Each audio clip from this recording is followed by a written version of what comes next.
ਸਵਾਗਤ ਹੈ ਦੋਸਤੋ ਤੁਹਾਡਾ ਸਾਰਿਆਂ ਦਾ। ਮੈਂ ਹਰਦੇਵ ਕਮਲ ਤੇ ਤੁਸੀਂ ਜੁੜੇ ਹੋ ਮੁਹੱਬਤ ਰੇਡੀਓ ਤੇ। ਦੋਸਤੋ ਅਸੀਂ ਆਪਣੇ ਚੈਨਲ ਤੇ ਪ੍ਰੋਗਰਾਮ ਸਟਾਰਟ ਕੀਤਾ ਜੀ ਮਿੱਟੀ ਦੀ ਖੁਸ਼ਬੂ, ਜਿਸ ਦੇ ਵਿੱਚ ਅਸੀਂ ਵੱਖ-ਵੱਖ ਸਾਹਿਤਕਾਰਾਂ ਨੂੰ ਤੁਹਾਡੇ ਰੂਬਰੂ ਕਰਦੇ ਹਾਂ ਜਿਹੜੇ ਕਿ ਸਾਹਿਤ ਦੇ ਖੇਤਰ ਵਿੱਚ ਆਪਣੀਆਂ ਸੇਵਾਵਾਂ ਦੇ ਰਹੇ ਨੇ। ਤੇ ਅੱਜ ਜਿਹੜੇ ਲੇਖਕ ਸ਼ਾਇਰ ਇਸ ਮਹਿਫਿਲ ਦੇ ਵਿੱਚ ਆਪਣੀ ਖੁਸ਼ਬੂ ਬਿਖੇਰਨ ਦੇ ਲਈ ਆ ਰਹੇ ਨੇ, ਉਹਨਾਂ ਦਾ ਨਾਮ ਹੈ ਅੰਜੂ ਬੀ ਰੱਤੀ। ਤਾਂ ਅੰਜੂ ਬੀ ਰੱਤੀ ਜੀ, ਤੁਹਾਡਾ ਬਹੁਤ-ਬਹੁਤ ਸਵਾਗਤ ਹੈ ਜੀ। ਬਹੁਤ ਸ਼ੁਕਰੀਆ ਜੀ, ਆਪ ਜੀ ਦਾ ਬਹੁਤ-ਬਹੁਤ ਧੰਨਵਾਦ ਹਰਦੇਵ ਕਮਲ ਜੀ। ਤੇ ਰੇਡੀਓ ਮੁਹੱਬਤ ਰੇਡੀਓ ਚੈਨਲ ਦਾ ਬਹੁਤ ਸ਼ੁਕਰੀਆ, ਪੂਰੀ ਟੀਮ ਦਾ ਸ਼ੁਕਰੀਆ। ਔਰ ਤੁਸੀਂ ਜੋ ਨਵਾਂ ਉਪਰਾਲਾ ਸ਼ੁਰੂ ਕੀਤਾ ਹੈ ਕਾਬਿਲੇ ਤਾਰੀਫ ਹੈ। ਇਸ ਨਾਲ ਨਵੇਂ ਸ਼ਾਇਰਾਂ ਨੂੰ, ਨਵੀਆਂ ਪੁਰਾਣੀਆਂ ਕਲਮਾਂ ਨੂੰ ਸਾਡੇ ਪਾਠਕਾਂ ਦੇ ਤੇ ਸਰੋਤਿਆਂ ਦੇ, ਦਰਸ਼ਕਾਂ ਦੇ ਰੂਬਰੂ ਲਿਆਉਣ ਦਾ ਤੁਸੀਂ ਬਹੁਤ ਪੋਜ਼ਿਟਿਵ ਉਪਰਾਲਾ ਕਰ ਰਹੇ ਹੋ। ਮੇਰੇ ਵੱਲੋਂ ਸ਼ੁਭਕਾਮਨਾਵਾਂ ਜੀ। ਸ਼ੁਕਰੀਆ ਮੈਡਮ, ਬਹੁਤ ਵਧੀਆ ਸ਼ਬਦਾਂ ਦੇ ਵਿੱਚ ਪਰਿਭਾਸ਼ਿਤ ਕਰਨ ਲਈ ਸਾਡੇ ਪ੍ਰੋਗਰਾਮ ਨੂੰ, ਇੱਕ ਸ਼ਾਇਰ ਦੇ ਅੰਦਾਜ਼ ਨੂੰ ਤੁਸੀਂ ਬਿਆਨ ਕਰ ਦਿੱਤਾ ਆਪਣੇ ਓਪਨਿੰਗ ਸ਼ਬਦਾਂ ਦੇ ਵਿੱਚ। ਤਾਂ ਮੈਡਮ ਤੁਸੀਂ ਜਿਹੜੀ ਪ੍ਰੋਫਾਈਲ ਸਾਨੂੰ ਭੇਜੀ ਹੈ ਉਹਦੇ ਵਿੱਚ ਮੈਂ ਆਪਣੇ ਦੋਸਤਾਂ ਨੂੰ ਉਹ ਪ੍ਰੋਫਾਈਲ ਪੜ੍ਹ ਕੇ ਸੁਣਾ ਰਿਹਾ। ਅੰਜੂ ਬੀ ਰੱਤੀ ਕਸਕ ਤੁਹਾਡਾ ਪੂਰਾ ਨਾਮ ਹੈ। ਮਾਤਾ ਦਾ ਨਾਮ ਕ੍ਰਿਸ਼ਨਾ ਕੁਮਾਰੀ, ਪਿਤਾ ਜਗਦੀਸ਼ ਰਾਏ ਸ਼ਰਮਾ, ਪਤੀ ਵਰਿੰਦਰ ਕੁਮਾਰ ਰੱਤੀ। ਜਨਮ 3 ਸਤੰਬਰ, ਜਨਮ ਸਥਾਨ ਜ਼ੀਰਾ, ਜ਼ਿਲ੍ਹਾ ਫਿਰੋਜ਼ਪੁਰ। ਕਿੱਤਾ ਹਿੰਦੀ ਅਧਿਆਪਕਾ, ਕੋਸ਼ਿਸ਼ਾਂ ਲੇਖਕਾ ਅਤੇ ਸੰਪਾਦਕ।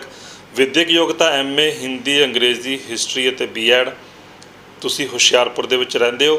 ਔਰ ਸਾਂਝੇ ਕਾਵਿ ਸੰਗ੍ਰਹਿ ਜਿਹੜੇ ਨੇ ਉਹ ਕਿਰਨਾਂ ਦਾ ਕਬੀਲਾ, ਕਿਰਨ ਕਿਰਨ ਰੌਸ਼ਨੀ, ਕਲਮਾਂ ਦਾ ਸਫ਼ਰ, ਕਾਵਿ ਤਰੰਗਾਂ, ਸ਼ਬਦ ਬੂੰਦ ਅਤੇ ਸਾਂਝੀਆਂ ਸੁਰਾਂ, ਸਿਰਜਣਹਾਰੇ, ਵਿਰਸੇ ਦੇ ਪੁਜਾਰੀ, ਟੈਲੀਫੋਨ ਡਾਇਰੈਕਟਰੀ ਅਤੇ ਸੰਪਾਦਨ ਤੁਸੀਂ ਕੀਤਾ ਜੀ ਹੁਣ ਤੱਕ ਧਨਕ ਹਿੰਦੀ ਕਾਵਿ ਸੰਗ੍ਰਹਿ ਦਾ, ਕਿਰਨਾਂ ਦਾ ਕਬੀਲਾ ਦਾ।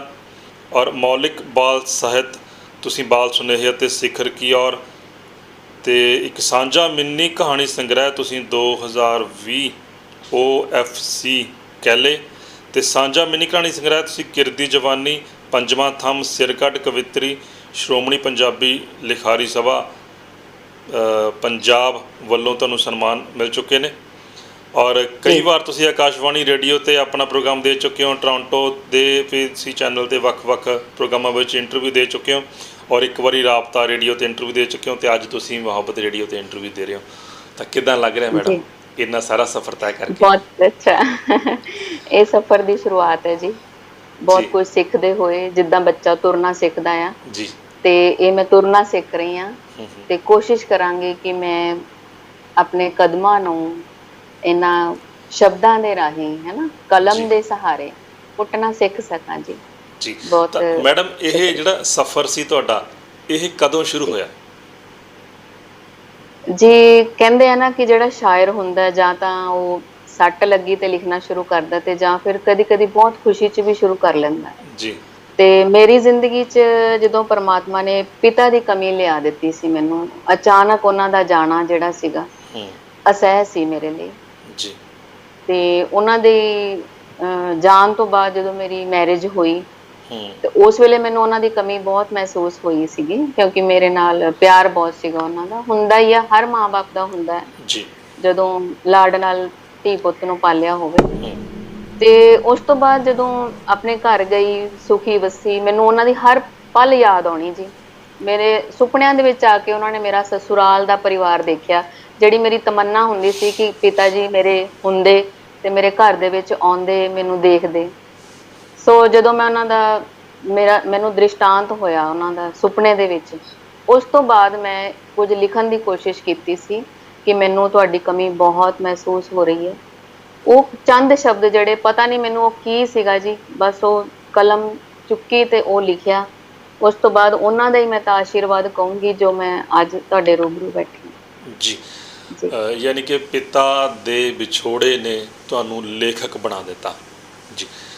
ਤਾਂ ਲੇਖਕ ਤੁਸੀਂ ਬਣ ਗਏ, ਤਾਂ ਪਹਿਲਾਂ ਤੁਸੀਂ ਕਿਹੜੀ ਵਿਧਾ ਨੂੰ ਅਪਣਾਇਆ? ਕਵਿਤਾ ਲਿਖੀ ਜਾਂ ਕੋਈ ਲੇਖ ਜਾਂ ਕੋਈ ਕਹਾਣੀ, ਕੀ ਲਿਖਿਆ? ਸਭ ਤੋਂ ਪਹਿਲਾਂ ਤਾਂ ਮੈਂ ਤੁਹਾਨੂੰ ਦੱਸਿਆ, ਮਨ ਦਾ ਇੱਕ ਭਾਵ ਹੀ ਲਿਖਿਆ ਸੀਗਾ। ਉਦੋਂ ਮੈਨੂੰ ਨਹੀਂ ਪਤਾ ਸੀ ਇਹ ਕੀ ਬਣਿਆ ਜੀ, ਕਵਿਤਾ ਆ, ਲੇਖ ਹੈ, ਕੁਛ ਨਹੀਂ। ਲੇਕਿਨ ਹੌਲੀ-ਹੌਲੀ ਜਿਵੇਂ ਪੜ੍ਹਨ ਦੀ ਰੁਚੀ ਸੀ, ਕਿਉਂਕਿ ਸਾਡੇ ਫਾਦਰ ਆਪ ਬਹੁਤ ਵਧੀਆ ਪਾਠਕ ਤੇ ਚਿੰਤਕ ਰਹੇ ਆ। ਜੀ ਉਹਨਾਂ ਨੂੰ ਗ੍ਰੰਥ ਪਵਿੱਤਰ ਗ੍ਰੰਥਾਂ ਦਾ ਕੰਠ ਕੀਤੇ ਹੋਏ ਸੀ। ਉਹਨਾਂ ਨੇ ਜ਼ਬਾਨੀ ਚਿੰਤਨ ਕਰਨਾ, ਉਹਨਾਂ ਨੇ ਤਤਕਰਾ ਵੀ ਕਰ ਲੈਣਾ, ਹਰ ਤਰ੍ਹਾਂ ਨਾਲ ਰੈਡੀ, ਇੰਨਾ ਪੜ੍ਹਦੇ ਸੀਗੇ। ਜੀ ਸ਼ਾਇਦ ਪੜ੍ਹਨ ਦੀ ਲਗਨ ਤਾਂ ਉਹਨਾਂ ਤੋਂ ਹੀ ਲੱਗ ਗਈ ਸੀ ਸਾਨੂੰ, ਉਹਨਾਂ ਨੂੰ ਦੇਖ ਦੇਖ ਕੇ। ਤੇ ਫਿਰ ਜਿੱਦਾਂ ਥੋੜਾ ਬਹੁਤ ਲਿਖਿਆ, ਤਾਂ ਮੈਂ ਰੀਅਲੀ ਸੱਚ ਕਹਿੰਦੀ, ਮੈਨੂੰ ਨਹੀਂ ਪਤਾ ਉਹ ਕੀ ਸੀਗਾ। ਸ਼ਾਇਦ ਕੋਈ ਸ਼ੁਰੂਆਤ ਹੀ ਸੀ, ਉਹਨਾਂ ਦਾ ਆਸ਼ੀਰਵਾਦ ਹੀ ਸੀ ਵੀ ਲੈ ਤੂੰ ਇੰਨਾ ਉਦਾਸ ਨਹੀਂ ਹੋਣਾ, ਆ ਕਲਮ ਚੱਕ ਕੇ ਦਾ ਸਹਾਰਾ ਲੈ ਤੇ ਆਪਣਾ ਜੋ ਤੇਰੀ ਮਨ ਦੀ ਭਾਵਨਾ ਉਹ ਲਿਖਣਾ ਸ਼ੁਰੂ ਕਰ ਦੇ।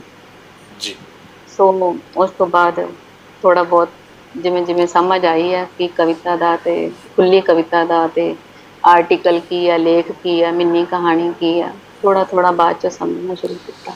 ਅੱਛਾ, ਇਹ ਕੁਝ ਸਮਝਣ ਲਈ ਮੈਡਮ ਤੁਸੀਂ ਕੋਈ ਉਸਤਾਦ ਵੀ ਧਾਰਿਆ? ਕਿਉਂਕਿ ਅਕਸਰ ਕਹਿੰਦੇ ਗੁਰੂ ਬਿਨਾਂ ਗਿਆਨ ਨਹੀਂ ਹੁੰਦਾ, ਔਰ ਇਹ ਵੀ ਜਿਹੜਾ ਲੇਖਕ ਦਾ ਜਿਹੜਾ ਫੀਲਡ ਹੈ ਇਹ ਵੀ ਕਾਫੀ ਕੁਝ ਗੁਰੂ ਦੇ ਗਿਆਨ 'ਤੇ ਨਿਰਭਰ ਕਰਦਾ ਹੈ।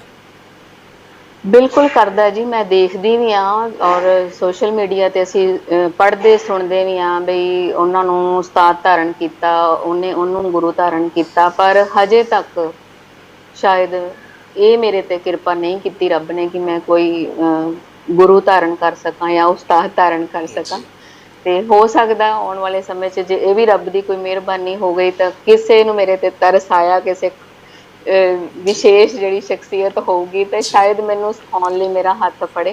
ਜੀ ਪਰ ਹਜੇ ਤਾਂ ਅਣਜਾਣੇ 'ਚ ਹੀ ਮੈਂ ਜੋ ਲਿਖ ਰਹੀ ਹਾਂ, ਮੈਂ ਉਹੀ ਮੇਰੇ ਪਾਠਕ ਜਿਹੜੇ ਆ ਮੈਨੂੰ ਪਿਆਰ ਦੇ ਰਹੇ ਆ। ਯਾਨੀ ਕਿ ਕਿਤਾਬਾਂ ਹੀ ਫਿਲਹਾਲ ਤੁਹਾਡੀਆਂ ਗੁਰੂ ਨੇ ਕਹਿ ਸਕਦੇ ਹਾਂ। ਕਿਤਾਬ ਕਿਤਾਬਾਂ ਜਾਂ ਅਸੀਂ ਦੂਜੇ ਸਾਥੀਆਂ ਨੂੰ ਪੜ੍ਹਦੇ ਹਾਂ, ਜਦੋਂ ਹੂੰ ਮਹਾਨ ਸ਼ਖਸੀਅਤਾਂ ਨੂੰ ਪੜ੍ਹਨ ਦਾ ਮੌਕਾ ਤਾਂ ਮਿਲਦਾ ਹੀ ਹੈ ਜੀ। ਜੀ ਸੋਸ਼ਲ ਮੀਡੀਆ ਜ਼ਿੰਦਾਬਾਦ, ਜੀ ਜਿਹਦੇ ਜ਼ਰੀਏ ਅੱਜ ਆਪਾਂ ਇਕੱਠੇ ਹੋਏ ਹਾਂ। ਜੀ ਸੋਸ਼ਲ ਮੀਡੀਆ ਇੱਕ ਤੇ ਅਜਿਹਾ ਪਲੇਟਫਾਰਮ ਹੈ ਜਿੱਥੇ ਆਪਾਂ ਆਪਣੀ ਬਹੁਤ ਗੱਲ ਵਧੀਆ, ਬਹੁਤ ਵਧੀਆ। ਬੇਝਿਜਕ ਬੇਬਾਕ ਕਹਿ ਸਕਦੇ ਬਿਲਕੁਲ ਹਾਂ। ਬਿਲਕੁਲ ਔਰ ਬਿਲਕੁਲ ਜੀ। ਮੈਡਮ, ਇਸ ਤੋਂ ਪਹਿਲਾਂ ਕਿ ਆਪਾਂ ਅੱਗੇ ਵਧੀਏ, ਮੈਂ ਚਾਹੂੰਗਾ ਤੁਹਾਡੀ ਕੋਈ ਖੂਬਸੂਰਤ ਜਿਹੀ ਰਚਨਾ ਤੁਸੀਂ ਸਾਡੇ ਦਰਸ਼ਕਾਂ, ਸਾਡੇ ਸਰੋਤਿਆਂ ਦੇ ਰੂਬਰੂ ਕਰੋ। ਜੀ, ਜਿੱਦਾਂ ਕਿ ਮੈਂ ਤੁਹਾਨੂੰ ਦੱਸਿਆ, ਪਿਤਾ ਜੀ ਦੇ ਬਾਰੇ ਜਦੋਂ ਉਦਾਸੀ ਮਨ 'ਚ ਪਹਿਲੀ ਵਾਰ ਲਿਖਿਆ ਸੀਗਾ, ਜੀ ਤੇ ਉਸ ਤੋਂ ਬਾਅਦ ਫਿਰ ਮੈਂ ਨਾਰੀ ਤੇ ਲਿਖਣ ਦੀ ਕੋਸ਼ਿਸ਼ ਕੀਤੀ ਸੀ, ਔਰਤ। ਜੀ ਕਿ ਮੇਰੇ ਮਨ 'ਚ ਕੀ ਸੀ, ਕਿੱਦਾਂ ਇਹ ਵੈਸਟਰਨਾਈਜੇਸ਼ਨ ਹੋ ਰਿਹਾ, ਸਾਡੀ ਆਪਣੀ ਸੱਭਿਅਤਾ ਨੂੰ ਭੁੱਲਿਆ ਜਾ ਰਿਹਾ। ਜੀ ਜਦੋਂ ਕੋਈ 97 ਦੀਆਂ ਗੱਲਾਂ ਜੀ, ਜਦੋਂ ਜੀ ਕਿ ਮੈਂ ਮਹਿਸੂਸ ਕੀਤਾ ਸੀਗਾ ਕਿ ਵਾਕਈ ਬਹੁਤ ਚੇਂਜ ਆ ਰਹੀ ਹੈ ਸਾਡੇ, ਕਿਉਂਕਿ ਚੇਂਜ ਤਾਂ ਬਹੁਤ ਪਹਿਲਾਂ ਦੀ ਆਈ ਹੋਈ ਹੈ, ਹੂੰ ਪਰ ਮਹਿਸੂਸ ਕਰਨ ਦੀ ਗੱਲ ਹੁੰਦੀ ਹੈ ਕਿ ਅਸੀਂ ਉਸ ਨੂੰ ਦਿਲੋਂ ਮਹਿਸੂਸ ਕਰਕੇ ਕਦੋਂ ਲਿਖਣਾ, ਕੀ ਲਿਖਣਾ ਸ਼ੁਰੂ ਕਰਦੇ ਹਾਂ। ਜੀ ਤੇ ਮੈਂ ਲਿਖਿਆ ਸੀਗਾ ਨਾਰੀ। ਹੂੰ ਫੁਲਕਾਰੀ ਸੁੱਬਰ ਲੈਂਦੀ ਸੀ, ਫੁਲਕਾਰੀ ਸੁੱਬਰ ਲੈਂਦੀ ਸੀ, ਜੋ ਜੀਨ ਟੌਪ ਤੇ ਆ ਗਈ। ਪੱਛਮ ਦੀ ਰੀਸੇ ਭਾਰਤ ਦੀ ਨਾਰੀ, ਕਿਉਂ ਤੂੰ ਧੋਖਾ ਖਾ ਗਈ। ਖੌਰੇ ਕਿਹੜੀ ਚੀਜ਼ ਜ਼ਮੀਰ ਨੂੰ ਘੁਣਦੇ ਵਾਂਗੂ ਖਾ ਗਈ। ਹਾਏ ਨੀ ਭਾਰਤੀ ਨਾਰੀ, ਤੂੰ ਕਿੱਥੋਂ ਕਿੱਥੇ ਆ ਗਈ। ਵਾਹ ਕਦੇ ਸੀਤਾ, ਕਦੇ ਸਵਿਤਰੀ, ਕਦੇ ਰਾਧਾ ਬਣ। ਜੀ ਕਦੇ ਸੀਤਾ, ਕਦੇ ਸਵਿਤਰੀ, ਕਦੇ ਰਾਧਾ ਬਣ, ਪ੍ਰੇਮ ਦੇ ਰਸ ਵਰਸਾਉਂਦੀ ਸੀ। ਕਦੇ ਦੁਰਗਾ, ਕਦੇ ਚੰਡੀ, ਕਦੇ ਮੀਰਾ ਬਣ, ਕ੍ਰਿਸ਼ਨ ਦੇ ਭਜਨ ਸੁਣਾਉਂਦੀ ਸੀ। ਕਿਉਂ ਅੱਜ ਦੀ ਨਾਰੀ, ਕਿਉਂ ਅੱਜ ਦੀ ਨਾਰੀ ਲਾ ਕੇ ਸ਼ਰਮ 12 ਵਿੱਚ ਨੱਚਣ ਆ ਗਈ। ਹਾਏ ਨੀ ਭਾਰਤੀ ਨਾਰੀ, ਤੂੰ ਕਿੱਥੋਂ ਕਿੱਥੇ ਆ ਗਈ। ਕਦੇ ਭਾਰਤ ਦੀ ਆਣ ਬਚਾਵਣ ਲਈ ਤੂੰ ਝਾਂਸੀ ਬਣ ਆਈ ਸੀ। ਕਦੇ ਦੇਸ਼ ਦੀ ਵਾਗ ਸੰਭਾਲਣ ਲਈ ਤੂੰ ਇੰਦਰਾ ਬਣ ਆਈ ਸੀ। ਅੱਜ ਆਪੇ ਆਪਣੀ ਸਭਿਅਤਾ ਨੂੰ ਕਿਉਂ ਤੂੰ ਕੱਚਾ ਖਾ ਗਈ। ਹਾਏ ਨੀ ਭਾਰਤੀ ਨਾਰੀ, ਤੂੰ ਕਿੱਥੋਂ ਕਿੱਥੇ ਆ ਗਈ। ਅੱਜ ਲੋੜ ਹੈ ਤੇਰੇ ਜਾਗਣ ਦੀ, ਅੱਜ ਲੋੜ ਹੈ ਅੱਗੇ ਆਵਣ ਦੀ। ਛੱਡ ਨਕਲ ਤੂੰ ਧੋਖੇਬਾਜ਼ਾਂ ਦੀ, ਕਿਉਂ ਭੋਲੀਏ ਧੋਖਾ ਖਾ ਗਈ। ਅੱਜ ਪਤਾ ਨਹੀਂ ਇਹ ਸੱਚਾਈ ਕਿਵੇਂ ਰੱਤੀ ਦੇ ਮੂੰਹ ਤੇ ਆ ਗਈ। ਹਾਏ ਨੀ ਭਾਰਤੀ ਨਾਰੀ, ਤੂੰ ਕਿੱਥੋਂ ਕਿੱਥੇ ਆ ਗਈ। ਵਾਹ ਜੀ ਵਾਹ, ਜੀ ਸ਼ੁਕਰੀਆ। ਬਹੁਤ ਖੂਬਸੂਰਤ ਮੈਡਮ, ਤੁਸੀਂ ਭਾਰਤੀ ਨਾਰੀ ਦਾ ਵਿਆਖਿਆਨ ਆਪਣੀ ਇਸ ਕਵਿਤਾ ਦੇ ਜ਼ਰੀਏ ਕੀਤਾ। ਤਾਂ ਤੁਸੀਂ ਦੱਸਿਆ ਕਿ ਤੁਸੀਂ ਲਿਖਣਾ ਕਦੋਂ ਸ਼ੁਰੂ ਕੀਤਾ, ਕਿਵੇਂ, ਕਿੰਨਾ ਹਾਲਾਤਾਂ 'ਚ ਸ਼ੁਰੂ ਕੀਤਾ ਅਤੇ ਕਿੱਥੋਂ ਕਿੱਥੇ ਆ ਕੇ ਤੁਸੀਂ ਇਹ ਲੇਖਕ ਦੇ ਫੀਲਡ ਦੇ ਵਿੱਚ ਕਹਾਂਗੇ ਕਿ ਜੁਆਇਨ ਕਰ ਲਿਆ। ਅਤੇ ਤੁਸੀਂ ਕਵਿਤਾ ਲਿਖ ਰਹੇ ਹੋ, ਨਾਲ ਗਜ਼ਲ ਜਾਂ ਹੋਰ ਵਿਧਾਵਾਂ ਨੂੰ ਵੀ ਅਪਣਾਇਆ? ਸਰ ਗਜ਼ਲ ਜਿਹੜੀ ਹੈ ਇਹ ਬਹੁਤ ਹੀ ਨਾਜ਼ੁਕ ਸਿਨਫ ਹੈਗੀ ਹੈ, ਬਹੁਤ ਨਾਜ਼ੁਕਤਾ ਨਾਲ ਇਸ ਨੂੰ ਬੋਲਿਆ ਪੜ੍ਹਿਆ ਜਾਂਦਾ ਹੈ। ਜੀ ਤੇ ਮੈਂ ਫਰੈਂਕਲੀ ਕਵਾਂਗੀ ਕਿ ਮੈਨੂੰ ਗਜ਼ਲ ਦੀ ਬਹੁਤ ਜ਼ਿਆਦਾ ਨੌਲੇਜ ਨਹੀਂ ਹੈ।